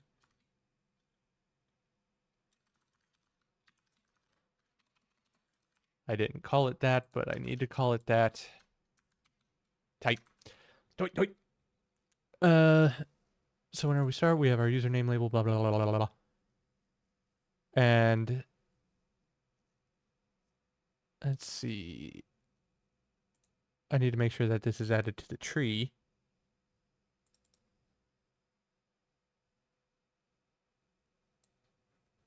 This needs to happen just a moment later. Yeah, it needs to be added to add it as a child first. Otherwise, it just will not work.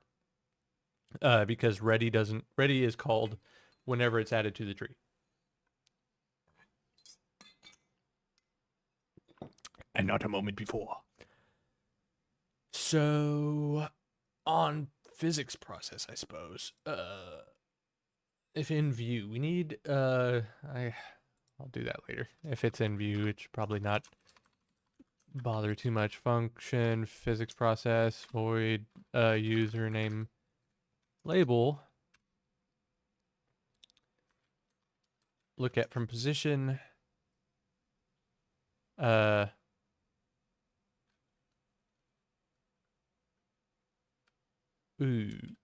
Global position, and then global player plane, global position.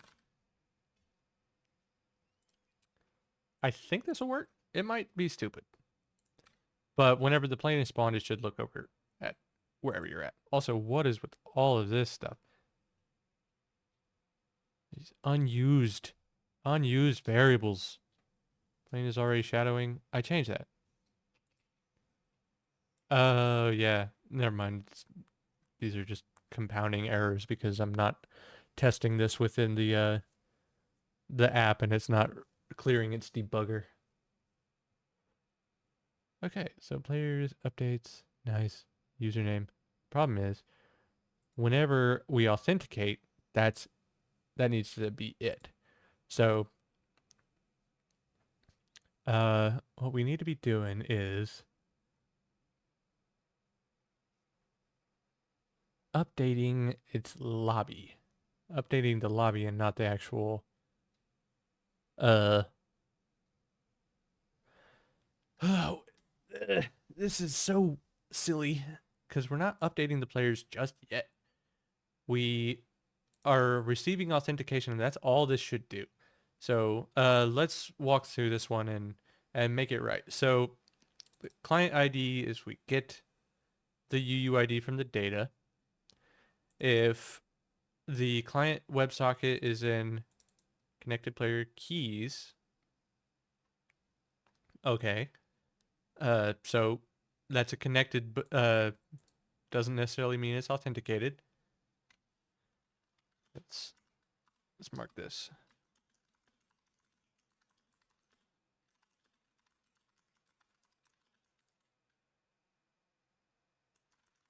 Authenticated.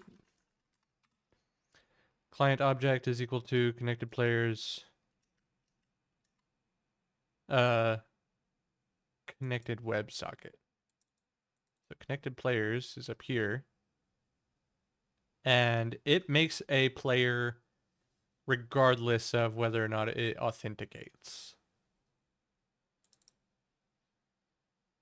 So it makes a player object.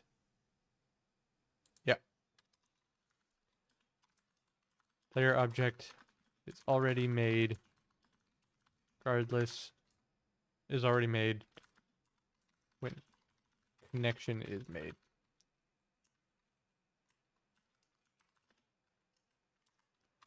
And if that client object UUID matches this given client ID,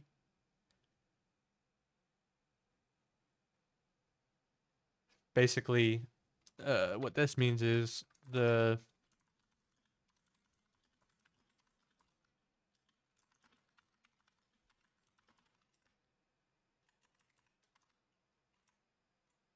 yeah. So that's all we're doing to authenticate. We set it to be authenticated.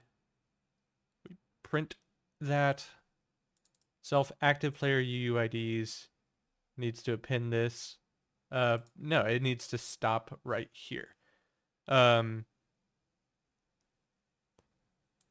It doesn't need to do all this just yet. So if self-active player UUIDs, yeah, we need to append that, but we don't need to return this command just yet. Yeah, that's not what we want just yet. If the client WebSocket not in self-authenticated clients, and then we just append it. Yes, yes, yes. That's fine. All right. So what I need to do here is get clients in lobby. All right. Another thing too is self client sockets. This is something that I need to have in the lobby just because it's going to be easier to send things out of. And I have a lot of redundancy here that I'm going to clean up, and that's kind of why I'm commenting the bejesus out of everything. All right. So while I'm just walking through these case statements, I'm going to take a look at this one. So our position data, we get the position data as a list. So I want to X, Y, Z. Actually, it'd be list in Python. So we get that client object. I think I keep going back and forth whether it should just be player object. Update position. For client and self-connected players. Ew. There's so much ew in this. This function is nasty. Player positions. Client and self-connected players values. Lobby. I think what we need to do is have the lobby handle this and just define remove player. Self. B player. Pass. Client sockets. So whenever we append here, if self client player socket WebSocket not in self client sockets, self client sockets append self player WebSocket. And the same thing in reverse here for remove player. Self players remove if self wait a minute. Oh, I have that way wrong. If self players be blah blah blah. Append the P player. Yeah. Oof. That was icky. If P player WebSocket is in self client sockets, then self client sockets remove it. Not append it. Remove. Yeah, so we're just removing and we're appending over here. Lit. Now, get player positions. Update position.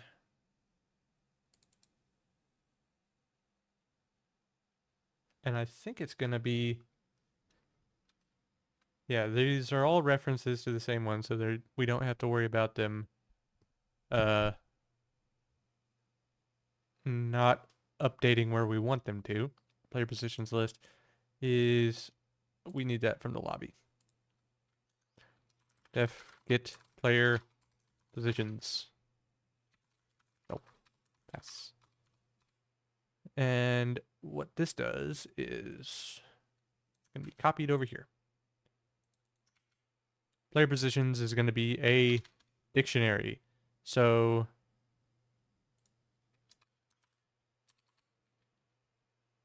we need the UUIDs. So for player in self players, player position, player positions, player UID is going to be equal to player position.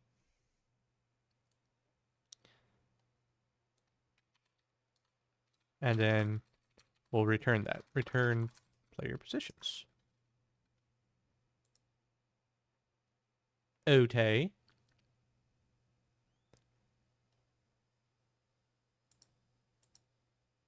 Right? Right. Player positions is equal to lobby. Oh, no. Self lobby get player positions. Dude. And instead of self-authenticated clients, because that doesn't necessarily mean everyone we want, self-lobby client sockets. Dude, sick. Client object is equal to... I think this should be called player object. And I think I keep going back and forth on this. Player object, position.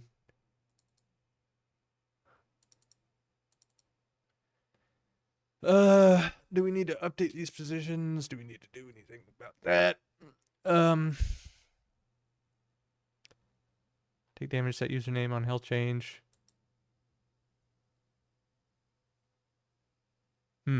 Not sure. Don't think so. I'll probably come back to that in just a mo. So let's define what this does.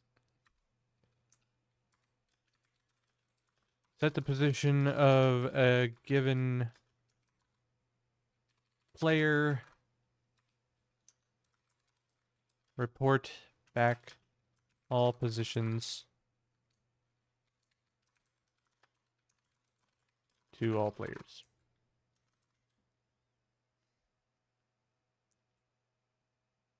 Cool. Alrighty. So, and then on player hit is going to be, it's just fine. But when we add the player to join, so join to lobby, it returns that message.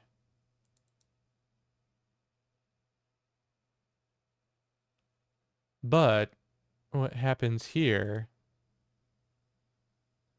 is we're kind of replacing players updated. So that is going to be a... we're going to have to change this logic here a little bit. Players updated. Player updated. Request to join. Yeah. Player, we set the username. There's enough room. They joined that.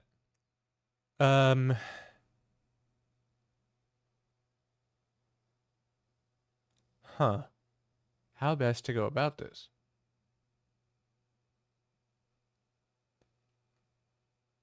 We're going to need kind of a callback, I suppose. So on the request to join, we're going to have like a countdown timer. Oof. Yeah, I'm not sure the best way to handle that because on requested join, I guess we have to... Yeah, when does this get called? It only gets called twice. It only calls whenever someone presses the reset button.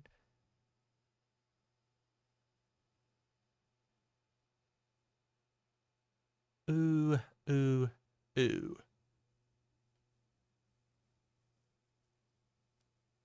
I suppose what we could do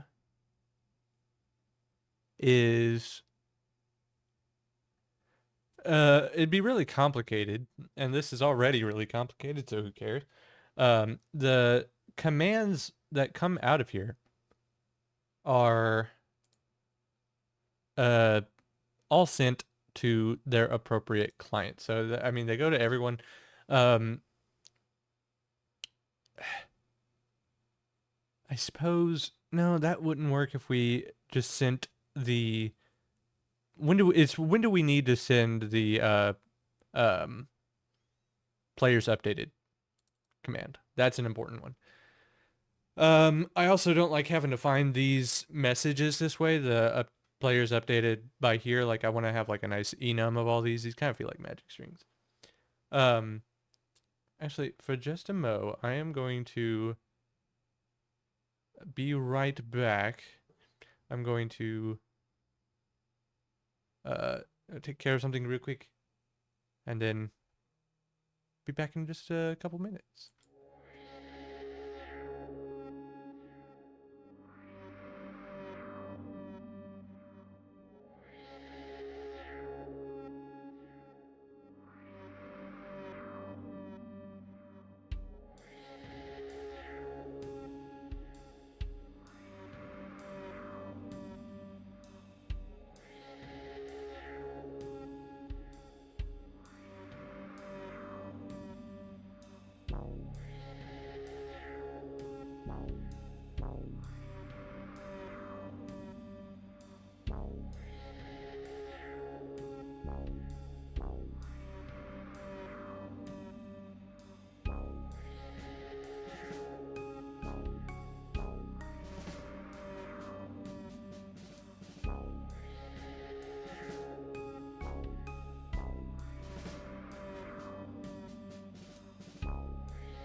And I'm back. I was talking to my mom. Um, what the heck was I doing? What the heck am I doing? I know. I need this player's updated thing to work. So, um, and I was talking about doing like callbacks and stuff like that. So whenever we have the request to join, that goes back to them. So what I might need to do, uh, is, uh, hmm, I'm sending back two variables. Uh, that is kind of whack the way I'm doing this. I'm kind of needing to like do several other things at once. So like whenever I have the request to join, uh, it's going to need the spawn position here. Actually, this is just going to have to be the players updated. Um, and it's going to need to throw out the positions as well. Players updated is going to have to throw, yeah, players updated, active player UIDs, and then spawn position, right?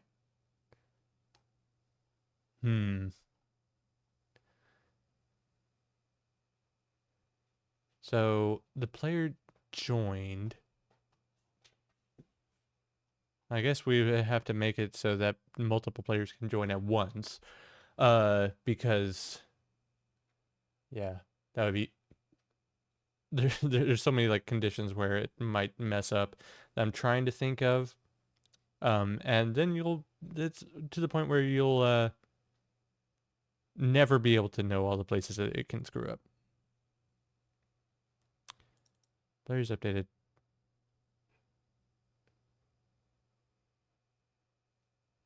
Where are you here? So players updated is actually lobby joined.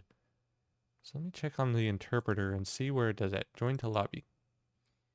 I think players updated. Yeah. Players updated.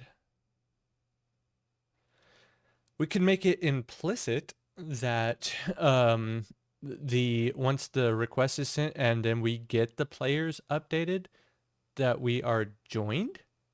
So players list of UUIDs, but then it would need to update the player positions. But that's not necessarily going to work either. Join the lobby, call back. I think what I need to do is have the ability to send different stuff to different people. So I'm gonna pull the rug out here a little bit. So output dict is gonna equal self interpreter handle message and WebSocket. Okay, so that's what I'm gonna do here. Comment this out, and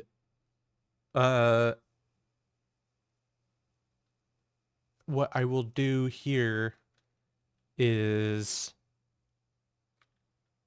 actually, instead of that, output dict. No, I keep second guessing myself and kind of going back and like I'm thinking my way through this as I'm doing it. So it's definitely not coming together organically. What I like to do is have this output dictionary here and then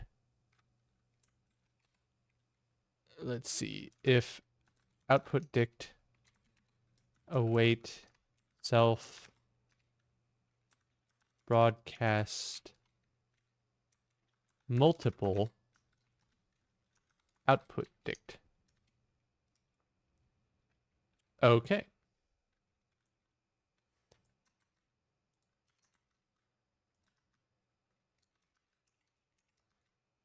All right. So that's not what I want. I need broadcast multiple. So what I'm going to do is copy this here. Async def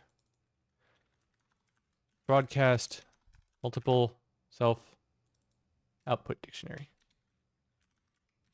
Well, message dict. All right. So what this is going to do is accept a dictionary format of messages. So broadcast multiple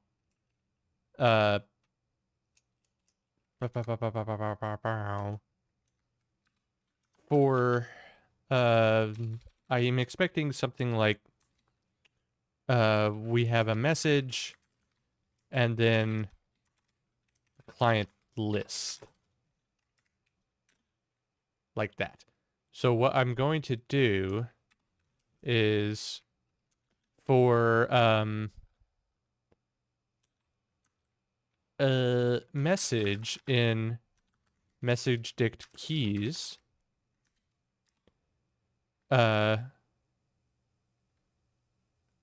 then client list is going to be equal to message dict message, and then I'm going to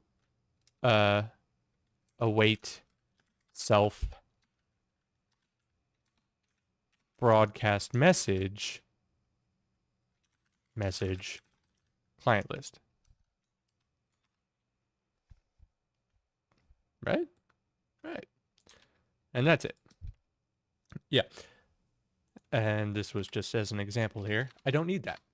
So broadcast multiple is going to allow us to have a dictionary of differing stuff that can all go out at the same time. So I'm going to make that happen here. So we need to change this up a little bit. Request to join.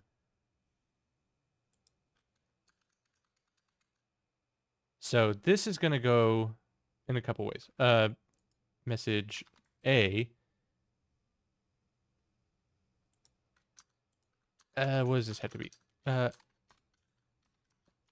Output is going to equal a blank dictionary.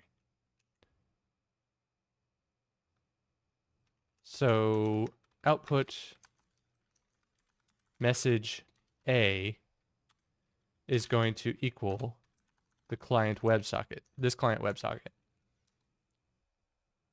And everyone else needs the players updated. Oh, damn it. This can't work that way because the, I guess it can. Message B is going to equal command players updated. Yeah. Ooh, ah. Yeah. This is nice.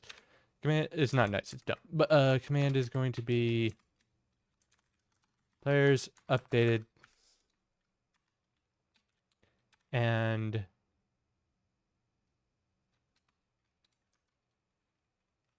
this is gonna go out to, I put message B is going to go to everyone in the lobby that is not um uh this client WebSocket here. So I have to make that into a list.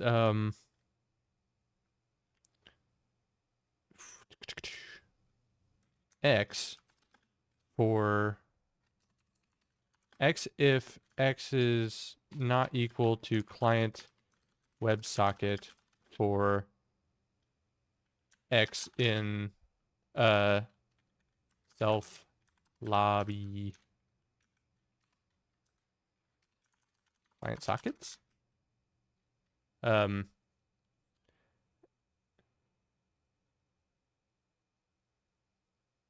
Wait a minute. How have I done this wrong? It's not closed. Is equal to uh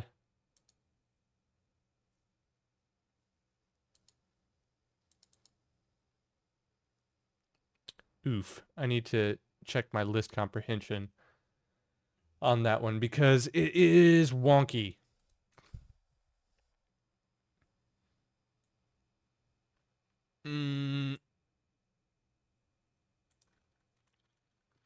So let me, instead of doing list comprehension, just do B clients real quick. Is equal to self lobby client sockets. If client WebSocket in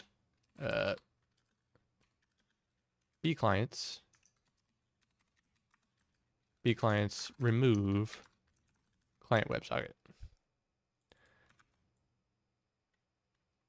Wow. And the return output. Nice. What I need to do now is update any of these returns. So this needs to be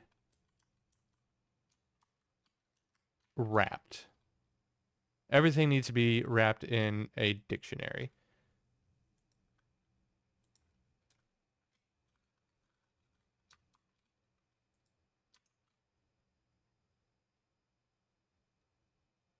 Yes. No, this wouldn't be how you do it. Here's a message.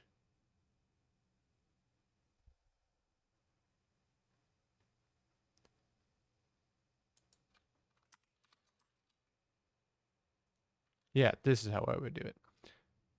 Instead of this would be this. Return.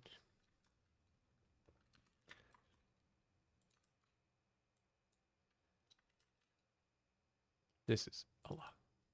I find all of these returns here and update them. Yep. Yep. Return. Oh, these are multiples.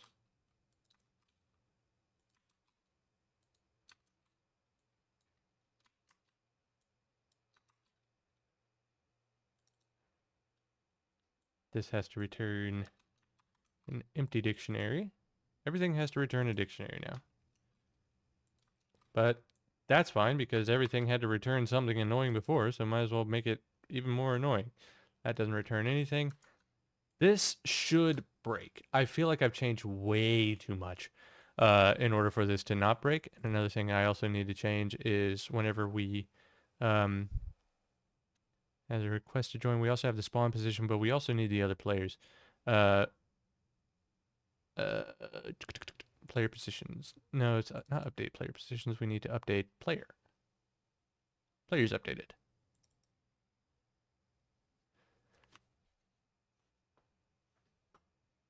Okay. Do I have this correct here?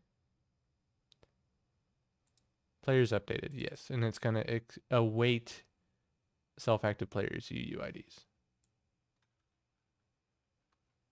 Not await that, it's going to expect that. Okay. That's good. And what I'm also going to need is all players. I'm going to need that in this message here.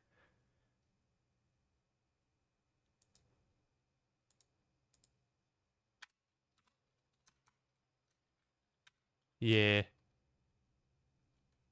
And we're going to need like positions of everything. Player positions.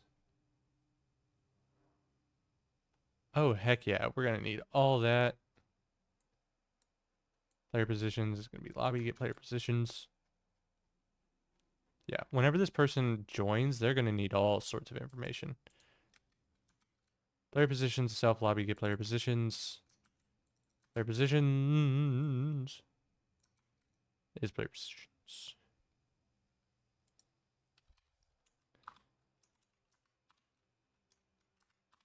Okay. So this is the one.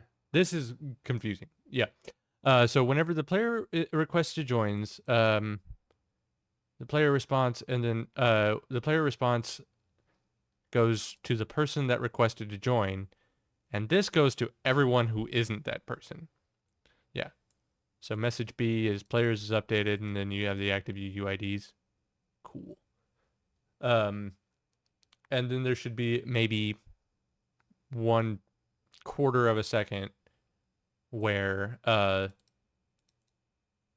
player isn't put where he's supposed to be yet. So player positions. And I think I need, what else do I need in here? Player usernames. Um yeah. Usernames is going to be uh self lobby get username map. Well, I need to make that function now. Define get username map.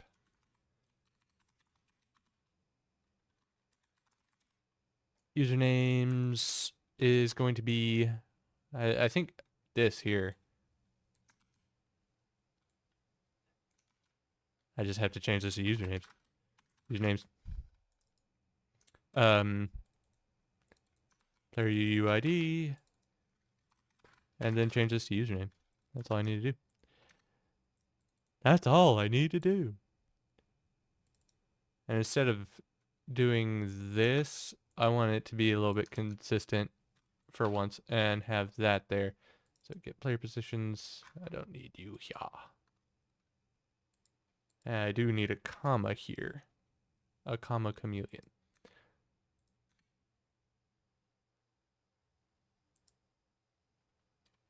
Right.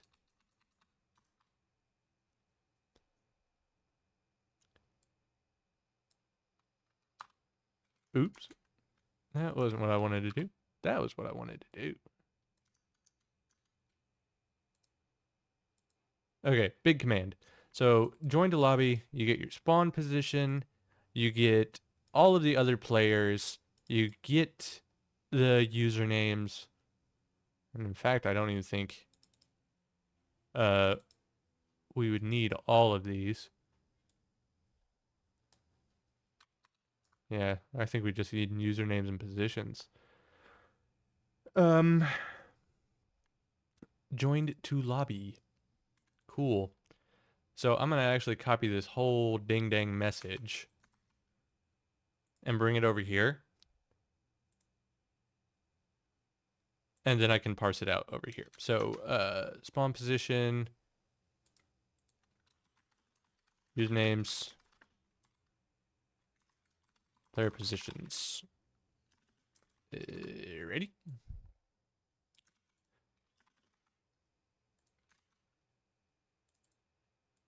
Yeah, player positions and usernames. All right, I don't need this anymore.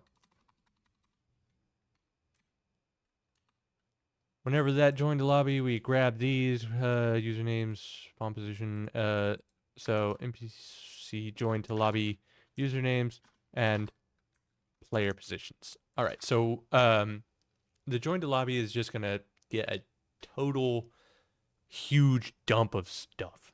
Big dumpy. So let me go take a look at it and join the lobby. Woohoo!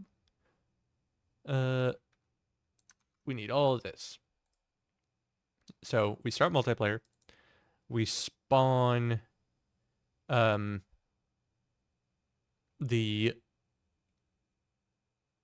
player in that position, and we have it look at the center. Spawn player plane at position given from server, look to center of map.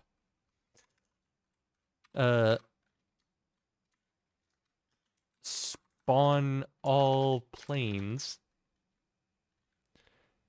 So how do I have this?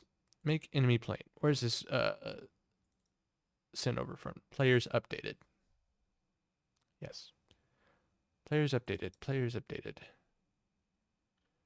So, cool. Cool. I think what I need to do then is just loop through all of the player positions. So for UUID in player positions keys, and let me just confirm here that that's what get player positions offers that as. Yeah, the key is the UUID. Say this. Ciao.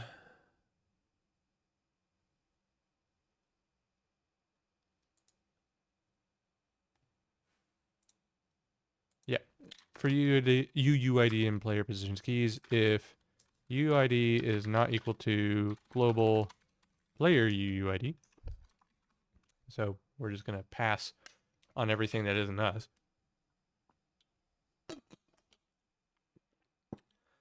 I think, where am I doing this again? So update player positions.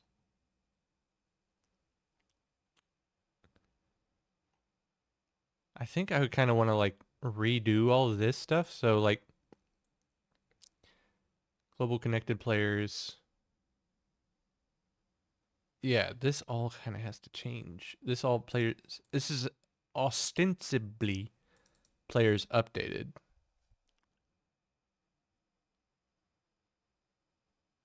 Huh.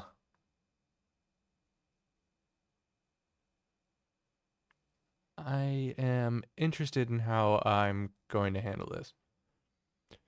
For UUID and UUID keys list, so players updated needs to be sent in a slightly different way.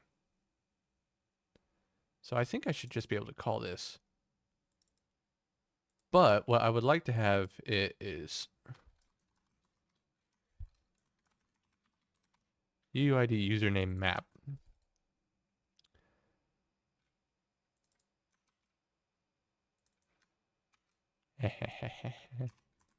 Keys. So our username is going to be equal to that. So instead of players updated doing whatever the heck it's doing now, woo, where it just sent a list of the UUIDs, I wanted to have a dictionary of the UUID and the username associated with it. So instead of this, I'm going to call update player, wait, players updated with usernames. And make sure that is sent back. So in interpreter, players updated.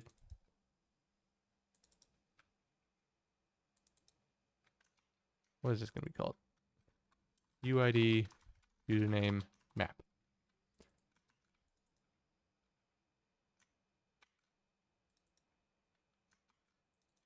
Yes. Yes. Yes. Join to lobby. Excuse you. Too many errors. Expected 1 but received 3. Well, I saved it, so you can settle down. And this needs to send back the user UUID map. So players updated. Players updated self active players UUIDs. Players updated is going to be get username map.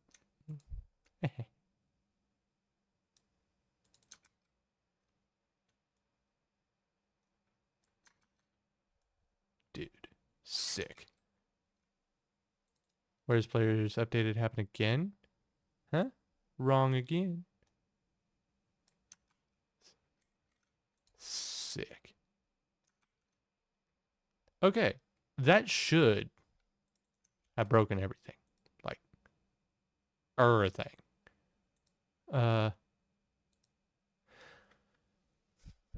This doesn't handle this the way it should. So player object, whenever someone disconnects, we need to remove it from the lobby. So I think we need to add a lobby thing to the player object. Lobby.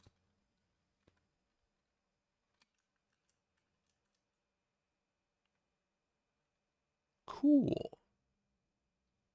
Cool. And whenever we add it to the lobby, remove player p player lobby equals none.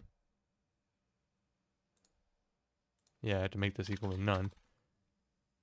And whenever it joins, what is this? Okay. Player lobby, whenever we add, is going to be equal to self.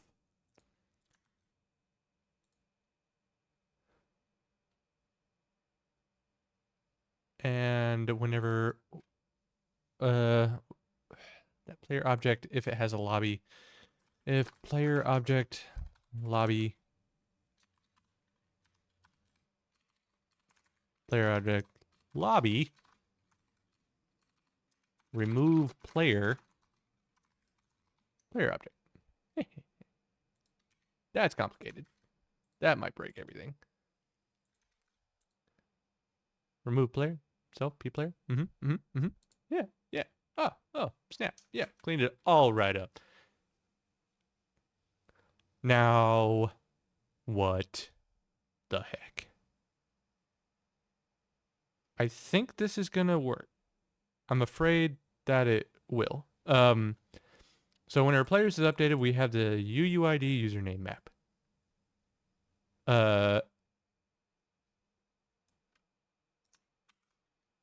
Oops.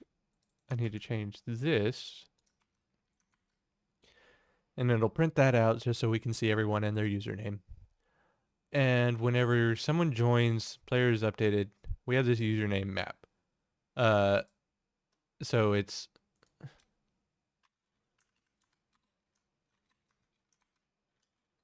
that's going to be a dict with UUI string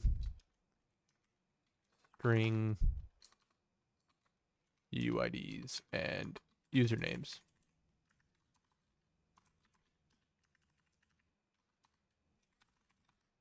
Right? Right. Okay. That's what I want. And we're going to loop over them and we're going to grab the username. If that's not us, we're going to push back active enemy UIDs, enemy planes. Okay.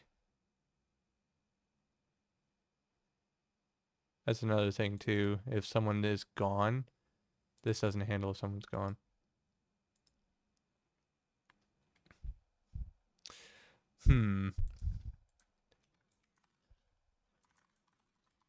Enemies to remove. uncounted enemies is going to equal self. Wait, actually, it's going to equal active enemy UUIDs.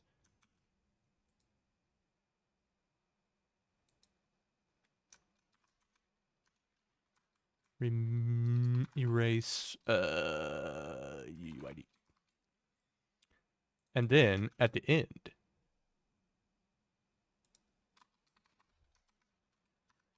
for lost UUID in unaccounted enemy UIDs,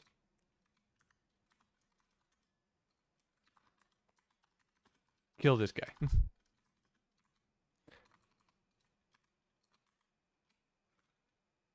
All right.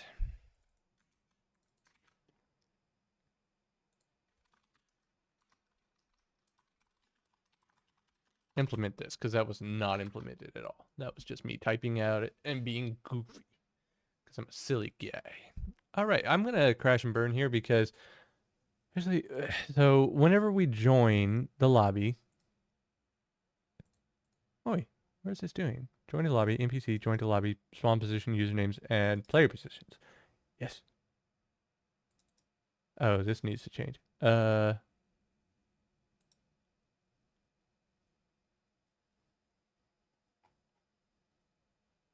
UID username map.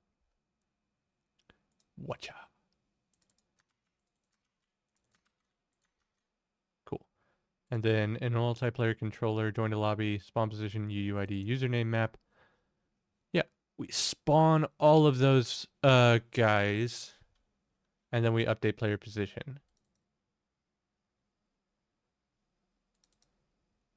Yeah, player positions.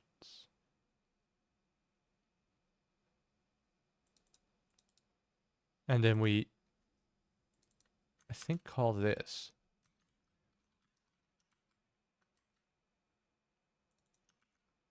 I think this is right. So let us try it and see what happens. Parser error, too many functions. Too many expected 1, but receive 3. Yeah, you're supposed to. I'm gonna run F5 and see what happens. Yep, no balking here. What are all these? This should be a TLS handshake. That is so stupid because it absolutely is calling it. Yeah, emit signal, but down here it says player count is declared but never explicitly used. It's like, shut up. Yes, I am. Because I'm calling it with a string, because the other way that you can do it is, like, self connect. Actually, self player count updated connect. You can do it like that. But I don't do it that way. And I don't want to do it the way that Godot wants me to. Because Godot is not as smart as it thinks it is. Well. Export. Yes. Yes, please. I want to go to there. I want you to export. I want to see how badly this is going to crash. Refactor it. Boom. Okay. Okay. Okay. I need to open up the server now. HTTPS. That's me.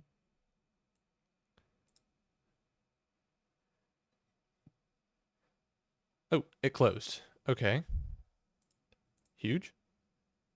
Unhashable type is dictionary. WebSocket. Return command unhashable. Ooh ha, ooh ha.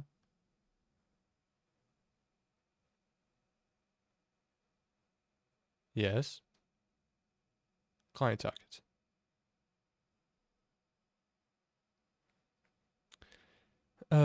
Handle message, return, player positions updated.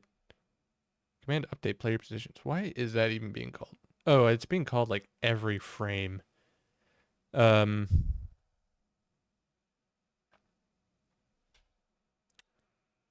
So that's another thing that I need to do. Player needs to have uh, a joined variable.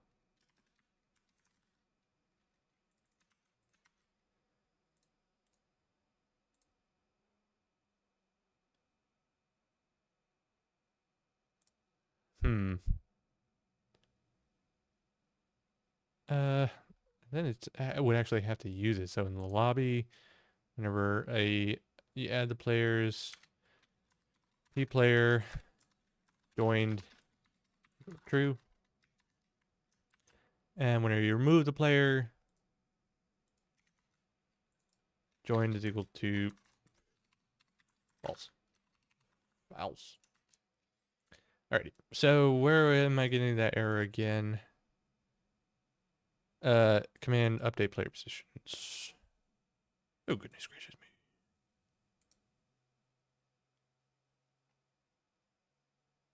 me. Update player position.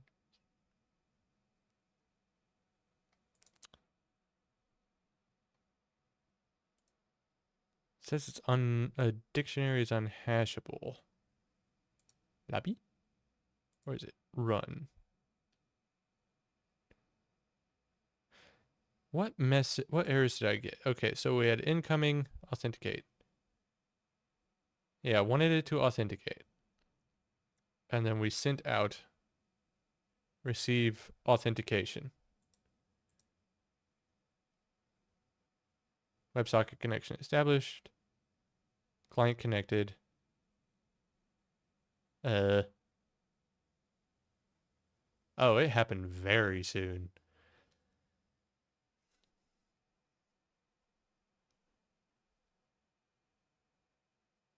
Yeah, this broke quick. Broadcast message 55. Broadcast multiple message stick for da da da da da and keys.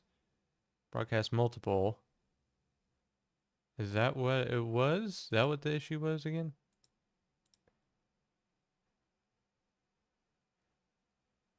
Handle message. No, it didn't even make it that far. So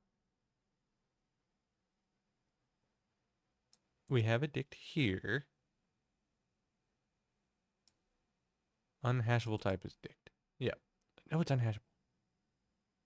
But am I trying to do that?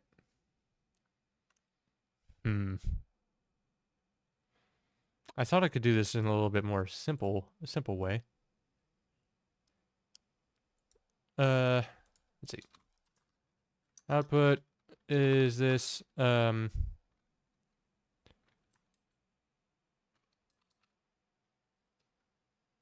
you not have dictionaries as keys? Python dictionary as dictionary key. Can you do that? Using a Python dictionary as a dictionary key. I don't know why you would do that. I don't know why you would do that.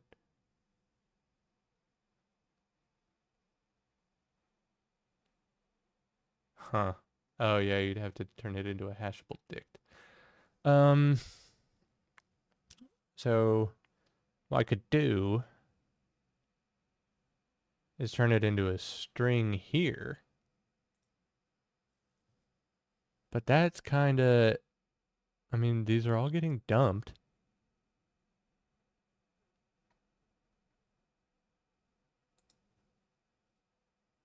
They are all being dumped here. How many places is it called from?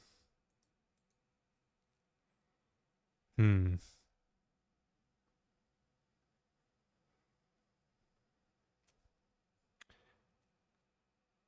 I suppose I can do that in the other function from that interpreter. JSON, yeah. Interpreter. Am I using it in here? JSON loads message. Oh yeah.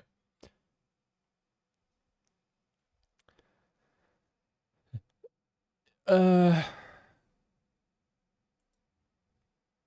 yeah, this is gonna be a little bit of a faff and a half.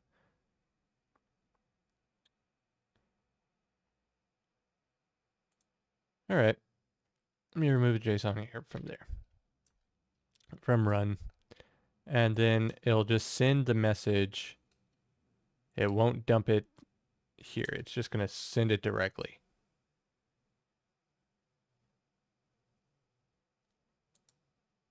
And here, I'm gonna call all of these JSON dumps. We dump it.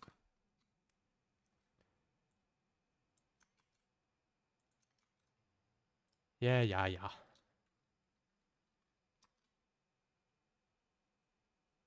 I kind of want to have a nicer way to do this, but I mean, this is probably about the nicest way I can. I've backed myself into a corner here.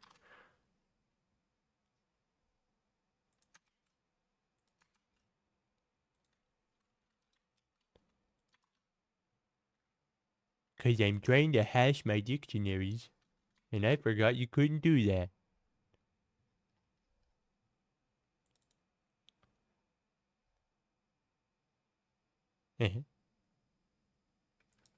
JSON dumps.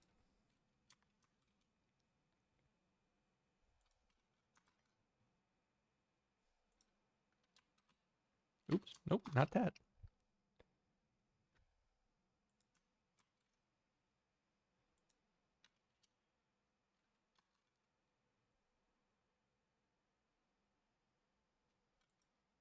Broadcast message. Yeah, you have to dump that too.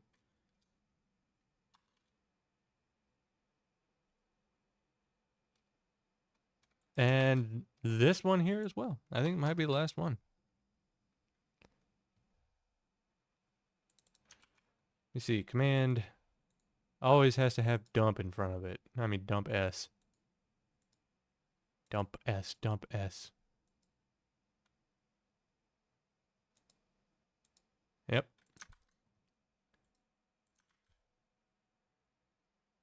This is supremely hacky. 119, 125.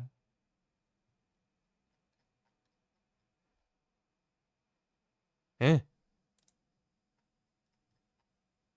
where you at? JSON dumps. Eh.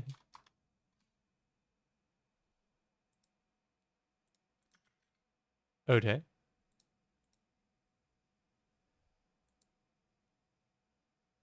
What's the deal here? Why are you mad?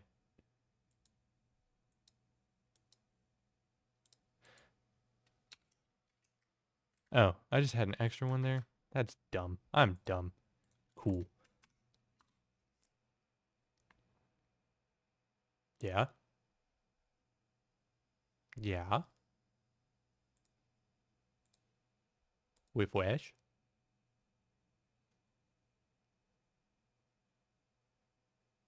Okay. Errors? No errors. We have authenticated multiplayer. Uh, but head. Join server. Whoa. WebSocket closed. Joined. Incoming. Ha ha ha. Okay, what do we get?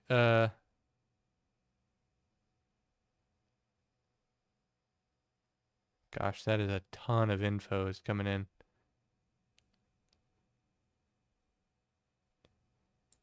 But why did it close? What do we get over here? Oh. Await cast. Await. Oh. I see. I see. I see. I see. I know what I did. So in broadcast message, this is something I had already handled in another aspect of this. So broadcast message. If the client list. Uh. Yeah. Client list is equal to this. If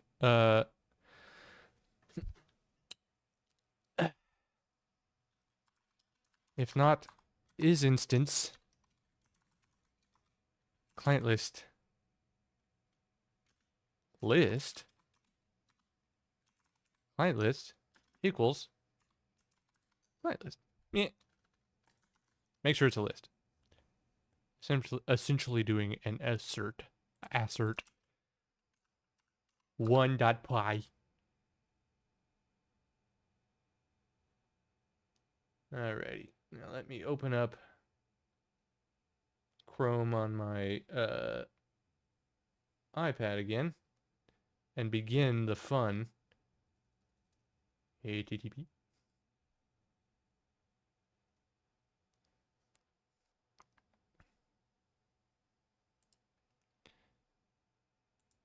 Refresh. Okay. Ooh.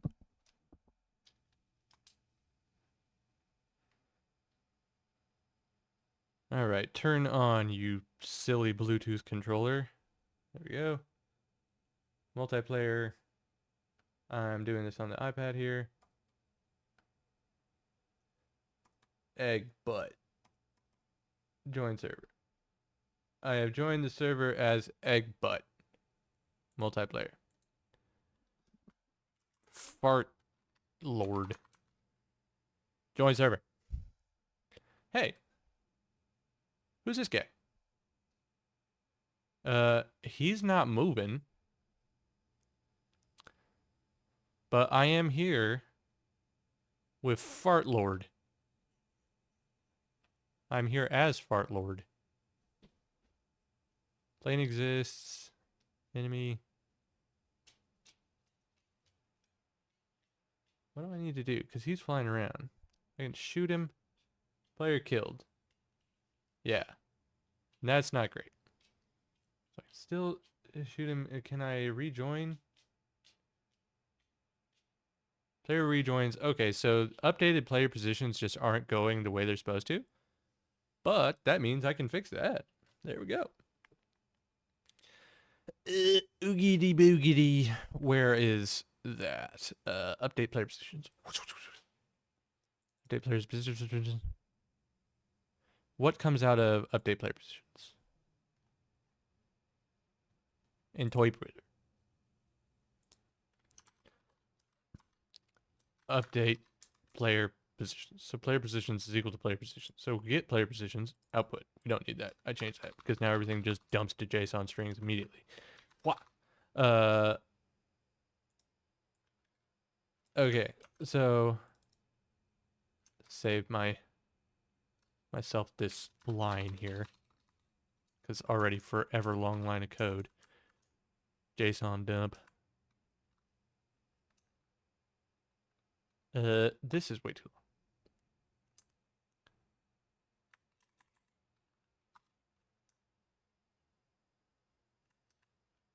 long. Okay.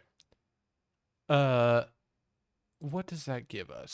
So in lobby, we get player positions. We just wrap them up in the UUID. So the player UUID is equal to their position. Awesome. Thick. Awesome sauce. So update player positions, we have UUID position map.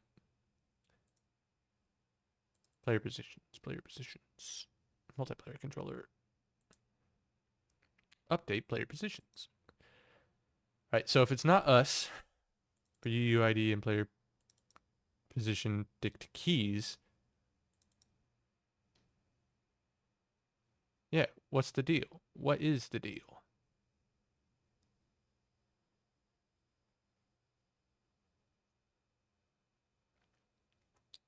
That should be working. Position array is equal to position dictionary in UUID, and the new position is there. So enemy plane map, UUID, global position needs to be set to new position.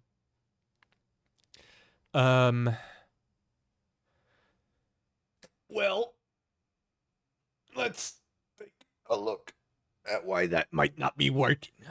Because you need to be working.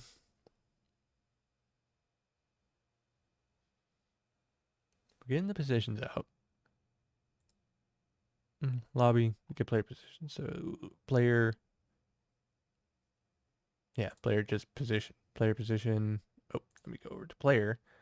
Yeah, is going to be an array of three thingies. So remember that. Are they just not calling themselves to update? Update position.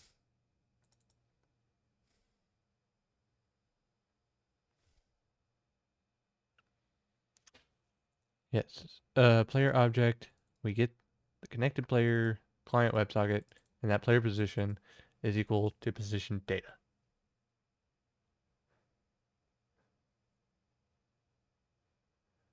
Let me see.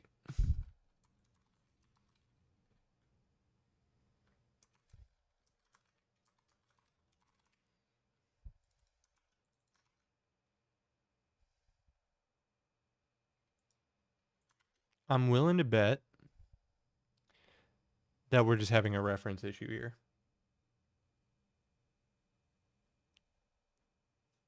Let me see.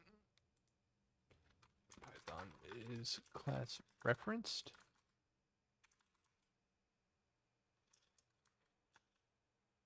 or duplicated.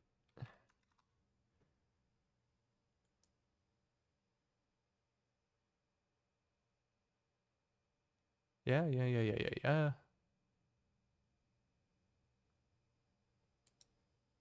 I want this to be right, but I'm also thinking that what's happening is we're getting the player object from the connected players and the uh we're not actually getting it from the lobby.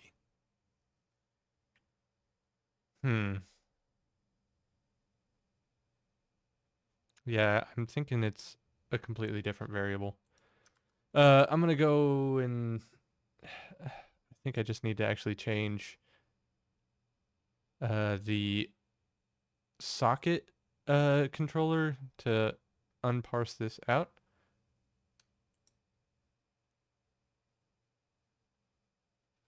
Actually, I'm gonna do a little uh position hack equals 0.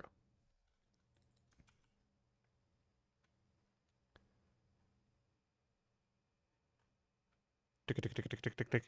If data string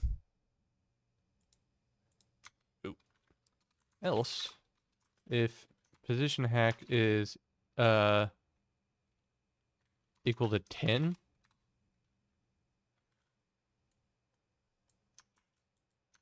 then we'll do this. Else position hack is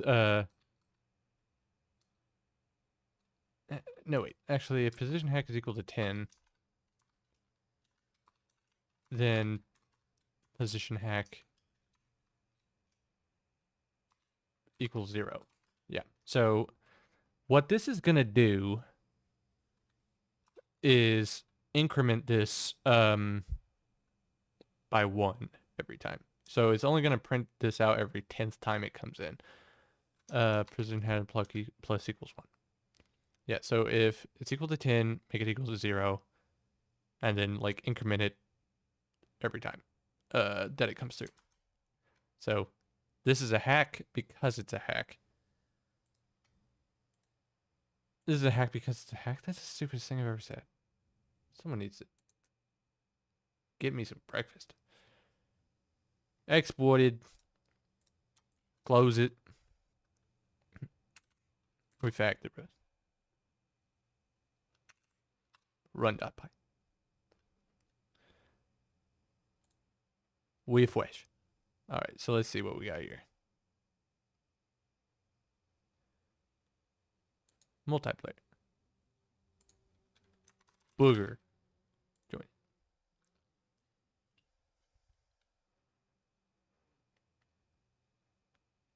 Is it just not calling it?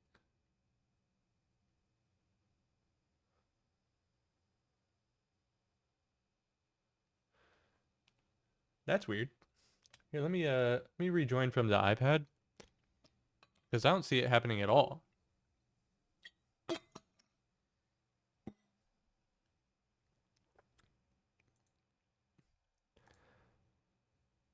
Data string, yeah. Global string is equal to 10 plus equals 1. If it equals 0, make it equal, if it equals 10, make it equal 0. Okay. Join server. Okay, so I have joined. Incoming, unhandled input, player health change, player received. It's just not calling it, I guess.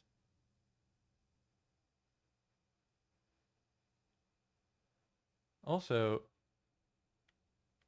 it didn't add the plane. This has become complicated. Player health changed.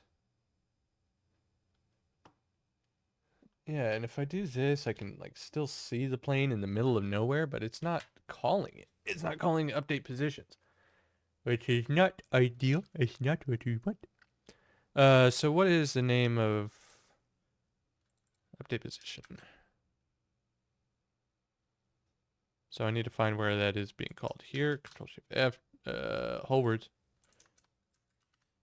Find it.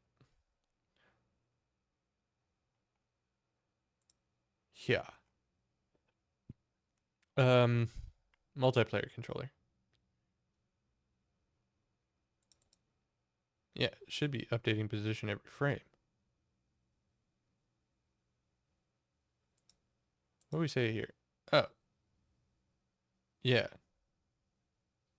That's doing a ton of work here.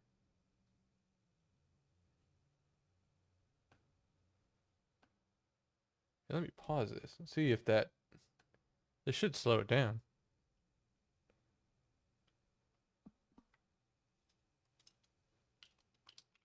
Hello? Hello here. I would like you to stop. Pause? Oh, yeah. So you do pause. Okay, so who is this? Is this some guy just falling through the sky now?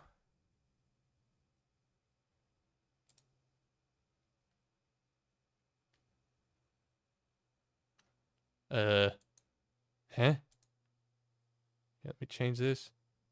Yeah, so he moving.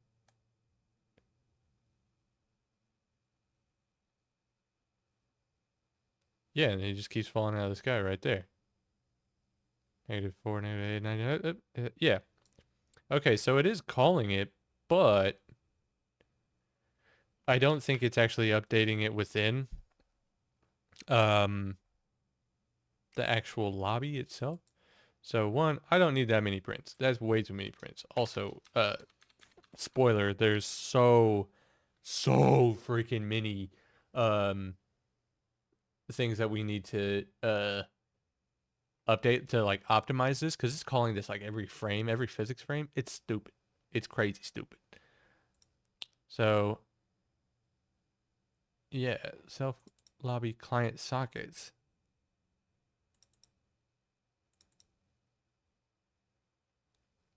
Update position. Player object. And then what do I want it to do? So I know this player object position is right. But what I want to do is print this. Print that. Did I change anything here?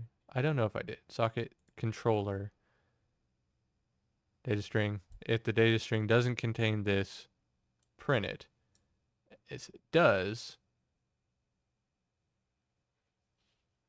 uh, else this. Yeah. Position hack plus equals 1. And it is 0. If it equals 10, then you print that out and reset it back to 0. Cool. Cool. Kind of dumb, but cool. Export it. So I know that whenever I'm connected, my plane is updating its position correctly. However, what I think is happening is I'm not using the correct reference. Yeah. Um of the plane object, of the player object. So I think it's just being a poop and not working. It's basically talking to no one. So whenever I connect, we're sending an empty. We're sending an empty thing here. Username. But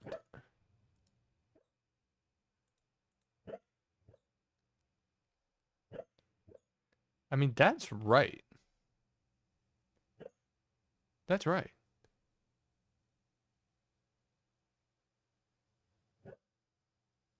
I don't know if you can hear my dog making sads in the background. Um, let's see. Why then is it not interpreting this correctly? It doesn't need to be printing that much stuff. So we return this message to go out to lobby clients, socket clients. Is socket clients just not being added? Client sockets, I mean. Client sockets. Yeah, add player. If pplayer WebSocket is not in self-client sockets, then append it. Yeah.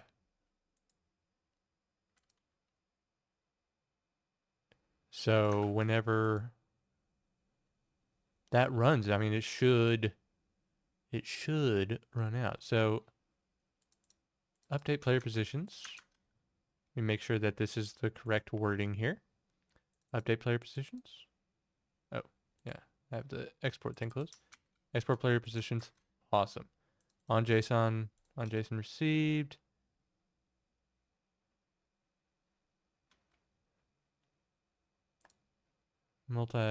Socket interpreter. Yeah.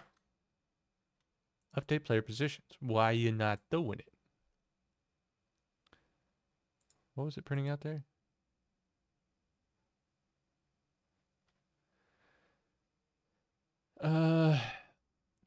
That should be right. So in the multiplayer controller, update player positions. Yeah. We have this dictionary and we have a UUID for in the key as the keys. If the UUID is not equal to the player UUID, then the active enemy UUIDs. Okay. Yeah, so it's not going to bother with itself. Um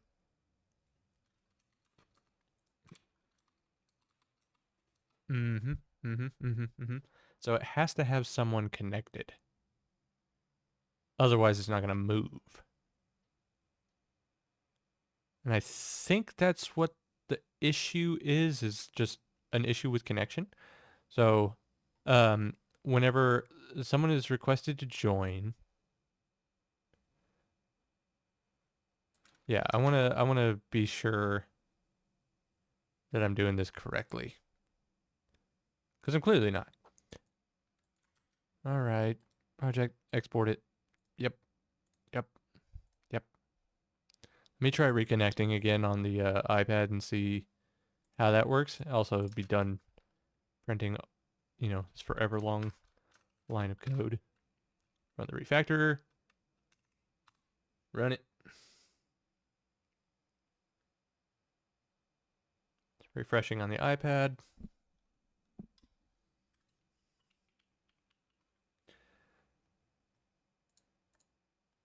All right, refresh here. All right, so multiplayer on the iPad. Let's call him iPad. Join. Okay. So I have joined. And I'm on the iPad. I have got my UUID. I've got everything there. Multiplayer. Join. Not iPad. Oh, can't have spaces. Not iPad.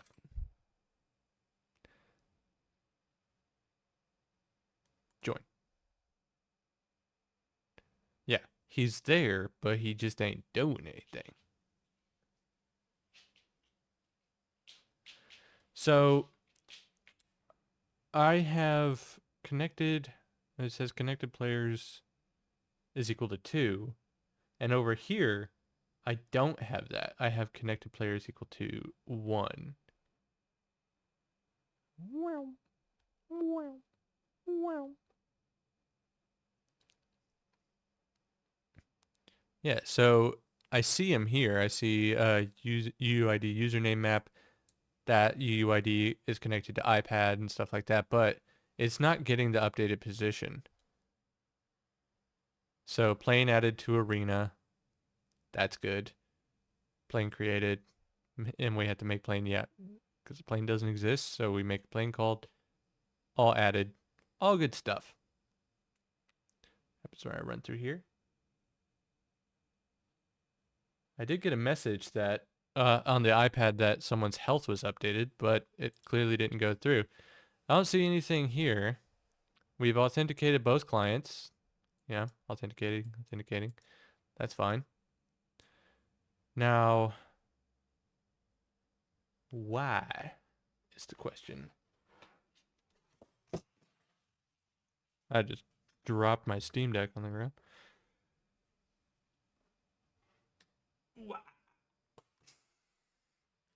All right, so taking a look at the iPad, why did no one pop up? I'm wondering if it's just because it's happening asynchronously and we're not running like any checks or anything like that. So incoming players, incoming command joined to lobby.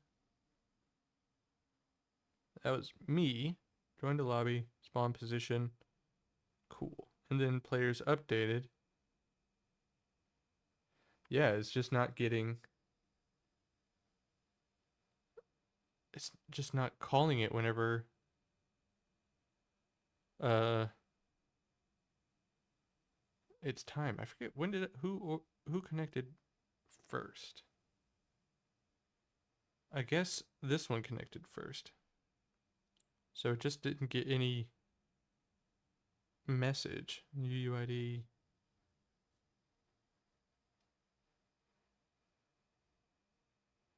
Huh. Frustrating. Frustrating. All right. So let me close this and take a look, because this is where it comes down to it. On the request to join. So we get the username, we add it. That's good. And if there is enough room in the lobby, we add the player. And we set this giant output thing here. So for this goes back to the client. This goes back to the client WebSocket.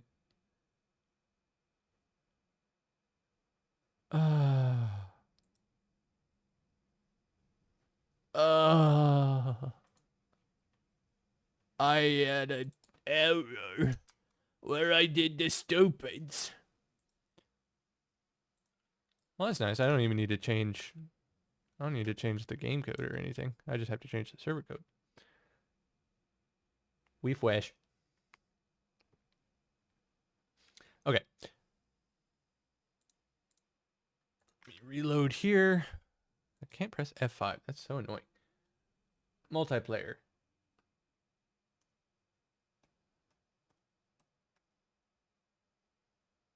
Join server. Okay. Multiplayer. Fart face. Join server. Why is he not moving? Plane added to arena. There are 2 players. And it should be 2 players over here. I can still shoot the badonk out of it.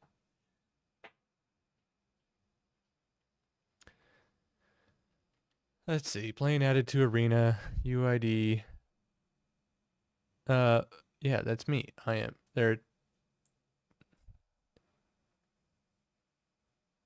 I am fart face. And that is butt cheeks down there. Yes, that's good. Plane doesn't exist for B3, so we're adding it.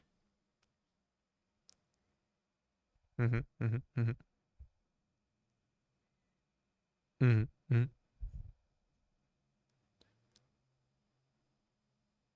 Yeah, and then we hit it, we add it, all good stuff, and we're updating these positions as we go. Still very strange why I'm not printing out that I'm updating positions. Whatever. Uh, then what did it have on the iPad screen? Can I shoot myself down on the iPad screen? What happens whenever I do this? Yeah, I got a thing that health updated. Yeah, but the other guy just never spawned. On the iPad, I did not spawn at all. So we got the connected player amount, we had the request to join outgoing, and then we had join lobby. And then we have the username map. The username map was just us because we spawned first. So what should have happened is everyone, whenever I joined, so we had the outgoing command, uh, request to join, and then incoming join lobby. Should have gone to us. But uh, players updated should have gone to everyone else. Yeah, message B should go out to uh, lobby client sockets. And if this WebSocket is in that, then remove that. Yeah. I kind of want to print the output there.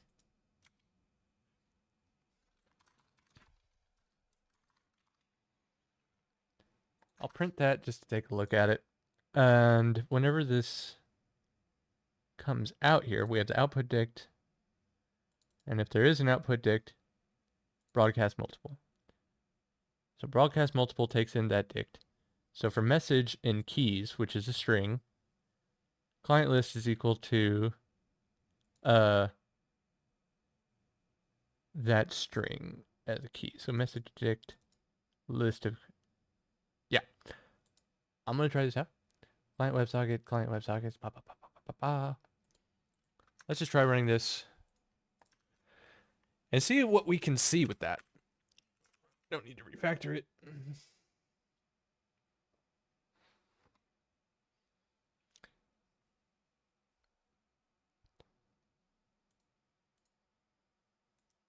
Refresh. Shouldn't have to change anything. Everything's already on the same stuff. Multiplayer, join username, fart, head, join server. And just loading up from the iPad over here, taking forever. Multiplayer,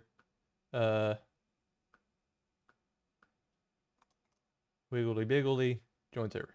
Okay. So I can fly around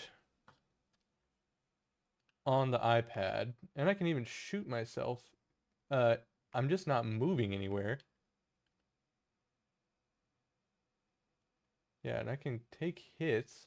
Yeah, I died.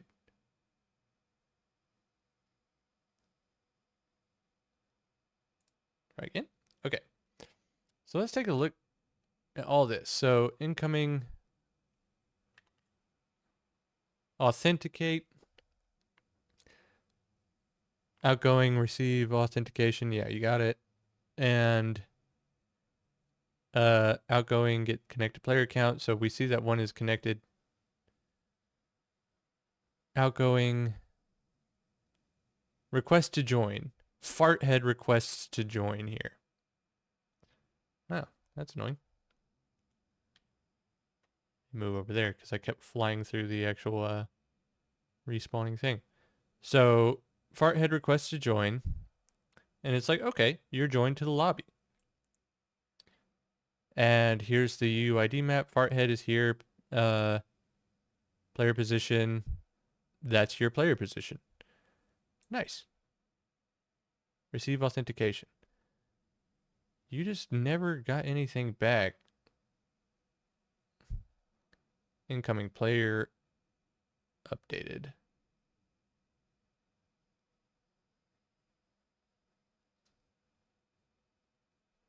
What the heck? Why is that not there anymore? So what did this say whenever we printed it out? And it's a bunch. It's a bunch.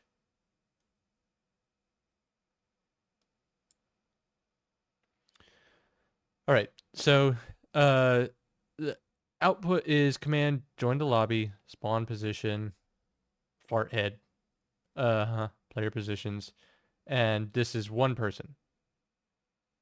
And then we send out players updated to no one. There's no one there.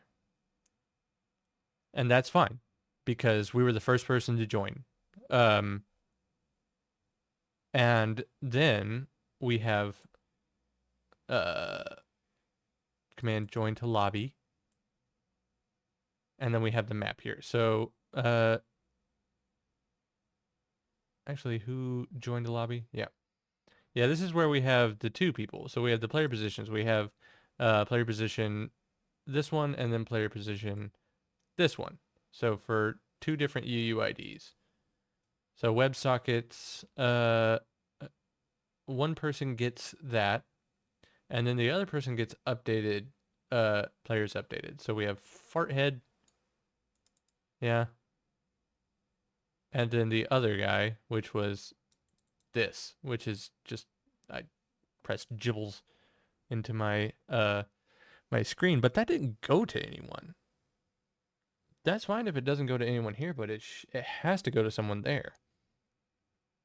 So why? Why, I ask you, do you not send anyone? Message, why is no B clients? Self lobby client sockets. Yeah. Self lobby client sockets. Absolutely should be a thing.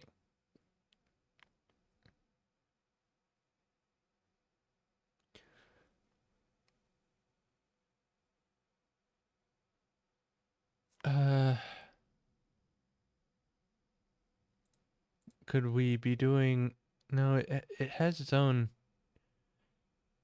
object here. Server protocol. Here, let me copy this out just so it's a little bit more searchable.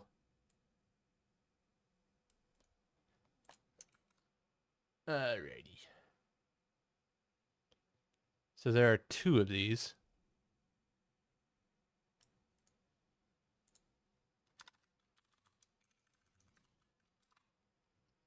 Let's take a look at these in Notepad++, of all things. Alrighty, so the first one that came in, we had the command with it was join to lobby. We had two commands here, and this is going to this person here. So let's split this first one into its two functions. So we have this command going out and this command going out, and then this is for later. iPad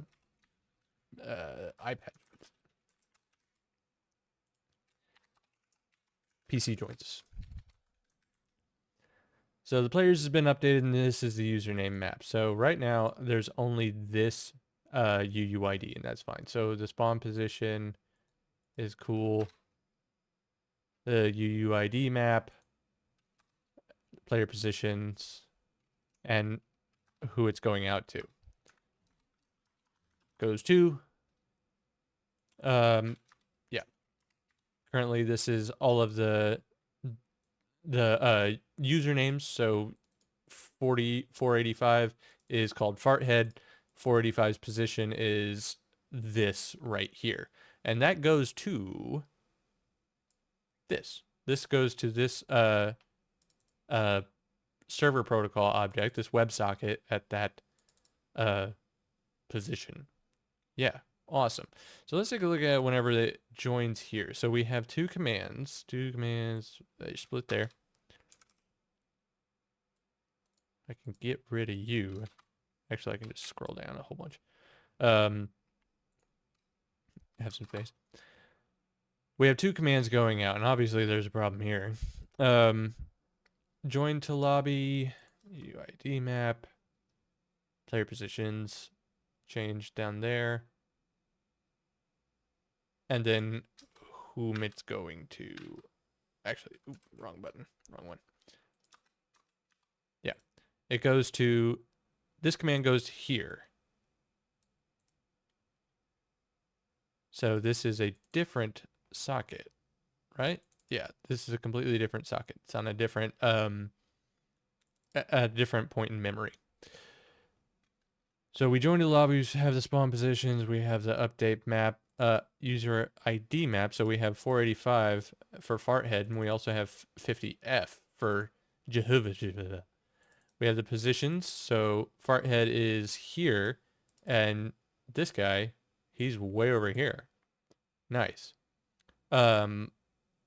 Now that the join to lobby command, this goes to Jehovah, which is fine.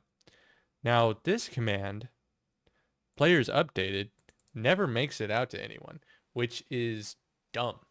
Like it absolutely should be. And I don't know why it ain't.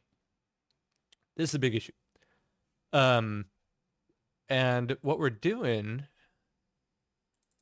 is we're just pulling out the client WebSocket here. So the client WebSocket is passed directly. So from handle message, it's like a direct variable. So we're just sending this right back. No problemo.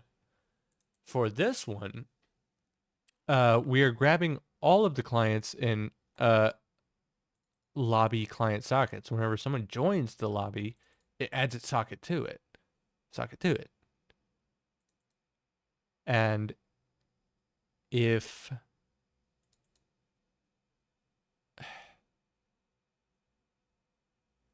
here, let me just try printing this out. Print nothing and then print that just so I can see. Sockets.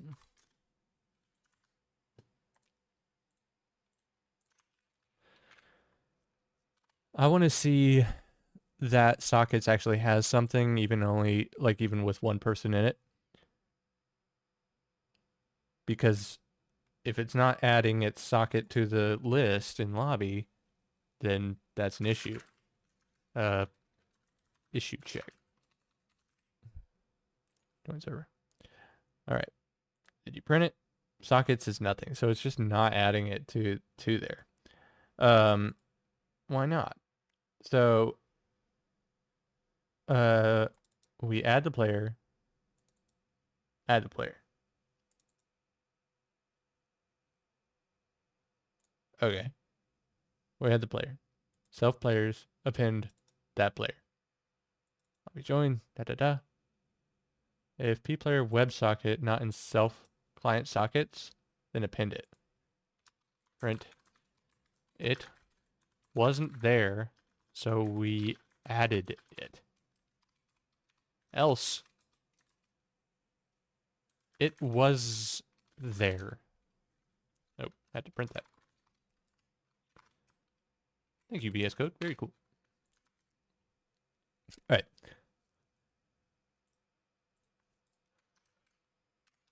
Let's try you again.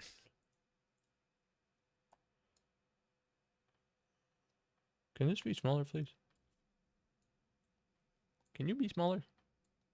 With which?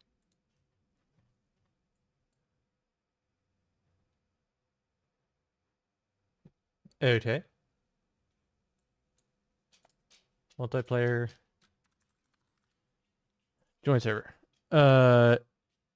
It wasn't there, so we added it.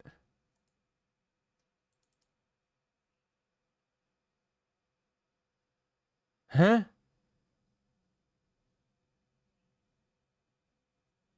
What? It wasn't there, so we added it. self, client sockets, append, P, player, WebSocket.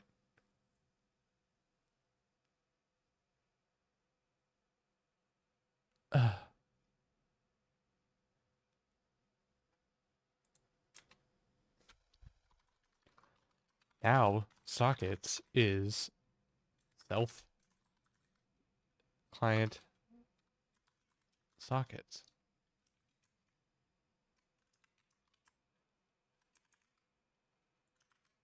This is swinging for the fences kind of debugging here. Why you do this?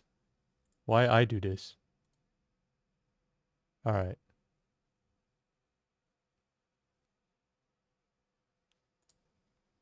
Join clorp.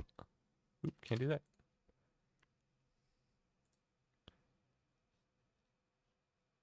Now it is that. Now sockets is this.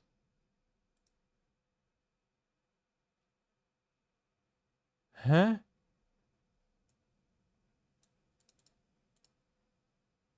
What?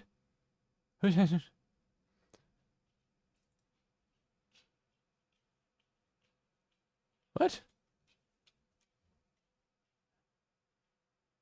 I'm like, I need to Google something about this because this is whack.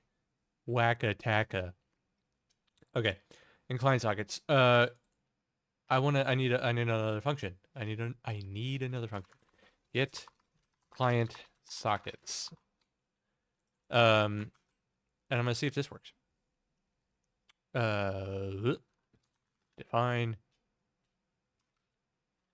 get client sockets. Return X WebSocket for X in self players. Let me make sure that player is actually called WebSocket. Yeah. Yeah. Yeah. And I'm going to be particularly anal retentive because I always like append these with a P. Yes. Yes. Yes. All right. Get client sockets. I want to make sure that this is happening here.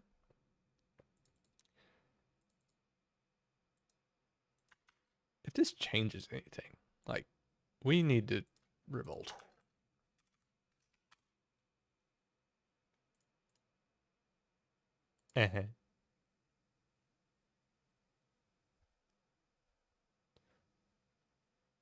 Multiplayer.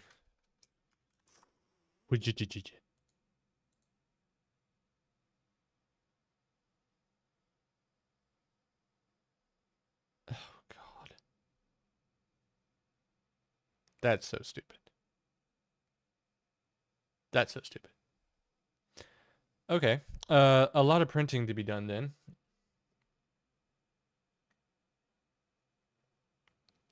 So I can't reference that directly. And I don't know why. And I don't care if I care to learn why. Thank you, Fairy Fountain. Here, let's join in on the iPad. Ugh.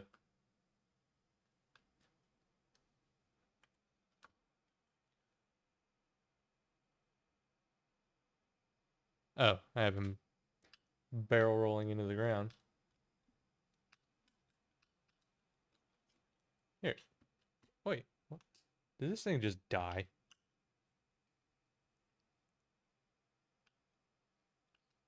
There we go. Okay.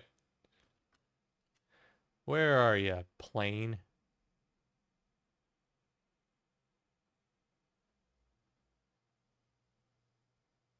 There he is.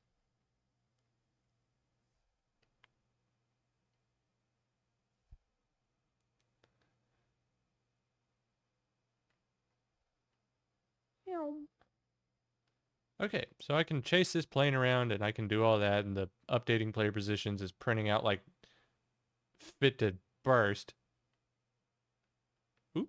spin around.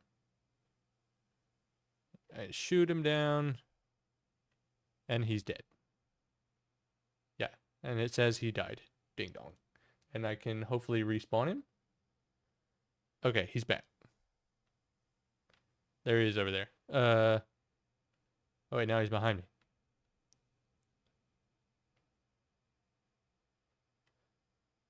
Huh. So I think what would be cool is whenever this happens, is just have it happen whenever I teleport out. It'd be neat if it just happened on the other side. But anyway, I think I solved that. I think I got it figured out. And he's dead on the other side. I really need to change these just like how much data is coming in, because that overhead is stupid for how much is being used. Like we really don't need that anything like that. So, I'm going to work on that next time, I think. Just getting a good um kind of protocol of the sockets. Like right now they're being sent as plain text. Um and they're being sent like every frame, like I said. We don't need that.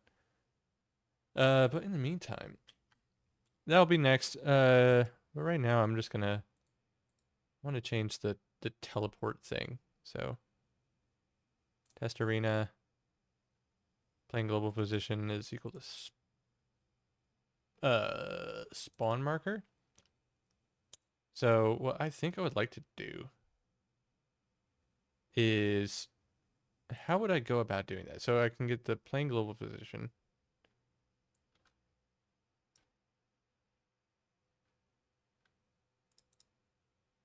Let's try this. I kind of just wanted to loop around. How do I get the like inverse? Playing global position is equal to playing global position inverse.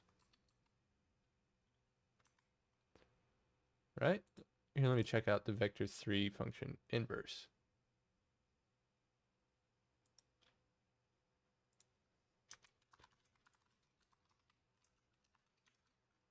What happens whenever I do this?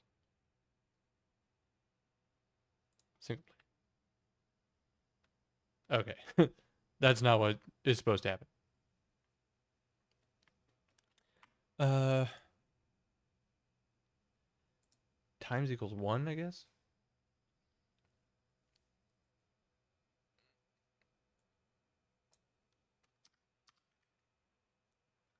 Times equals -1. Oh, times -1.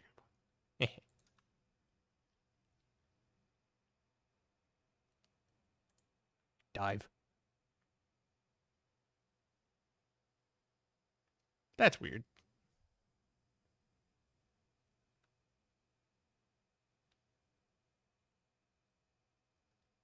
What happens if I go over here?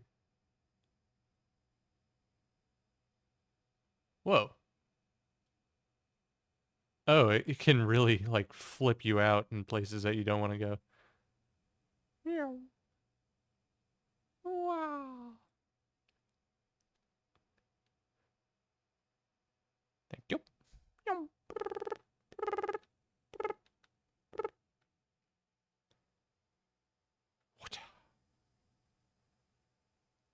Oh, there's another thing I want to do. I want to work on the mini map because it's a little wonk.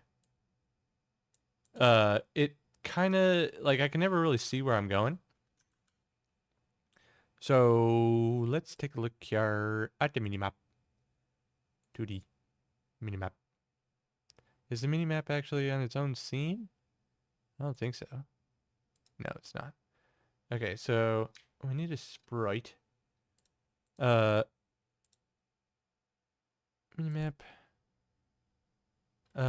This should be a polygon. Polygon 2D. And the data for the polygon needs to be two little guys.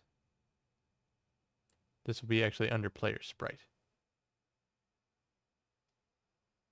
Hmm.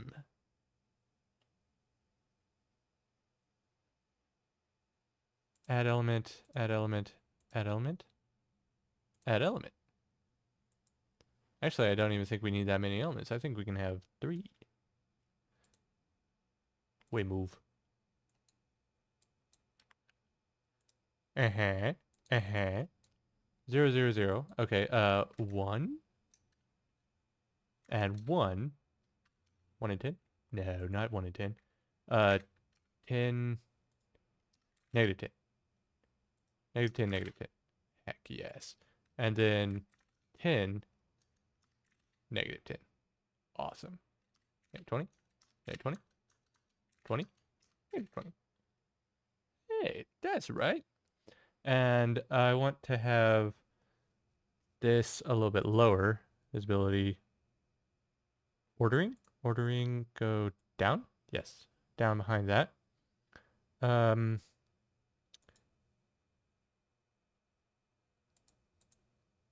Gosh, I still want it farther.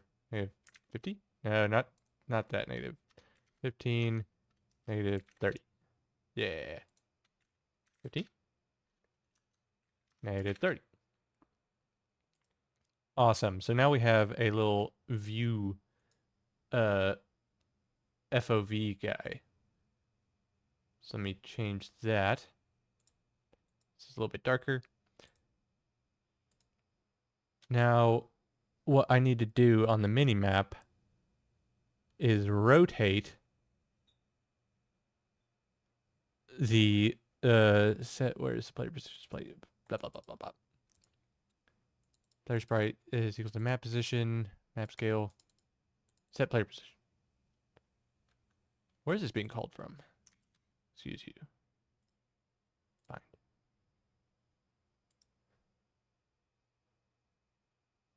Set player position. Um, global, not global position. Global transform.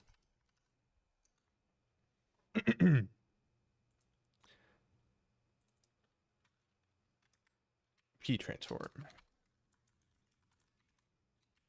No. P transform. Transform 3D.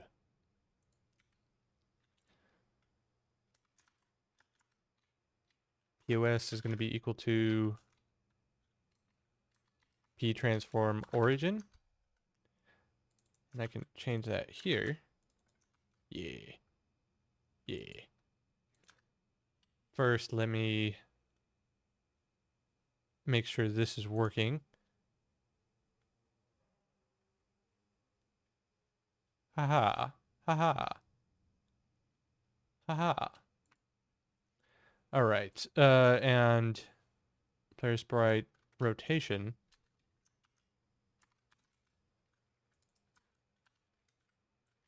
Rotation degrees is going to equal I think I had to get like the dot product of that. Um hmm. So we have the transform and I need to figure out how to get that as a vector 3. I might just do this off screen. Yeah, because we'll have the basis. And I think we can get a quad from that. How am I doing it in the airplane thing? Oof. Yeah. Yeah. That's a big one. That's a big one. Current rotation. P transform. And once I have it as a quaternion, I think I can actually flip it around more properly.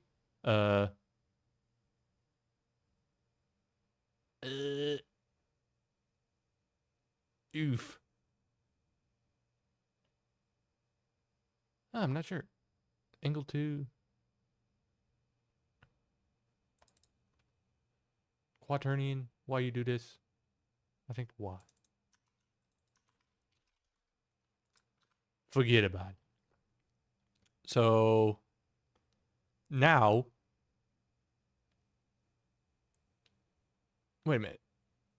That didn't do anything. Oh, I know why, because it would be in radians and not degrees. I'm going to take this one offline. Thanks for watching this one, though. This was fun. I got a lot done here. And there is plenty more to do. And we're not awful far away from just, you know, launching this and putting it up and having it be playable. So, heck yeah. Thanks for watching. I'll check y'all's guys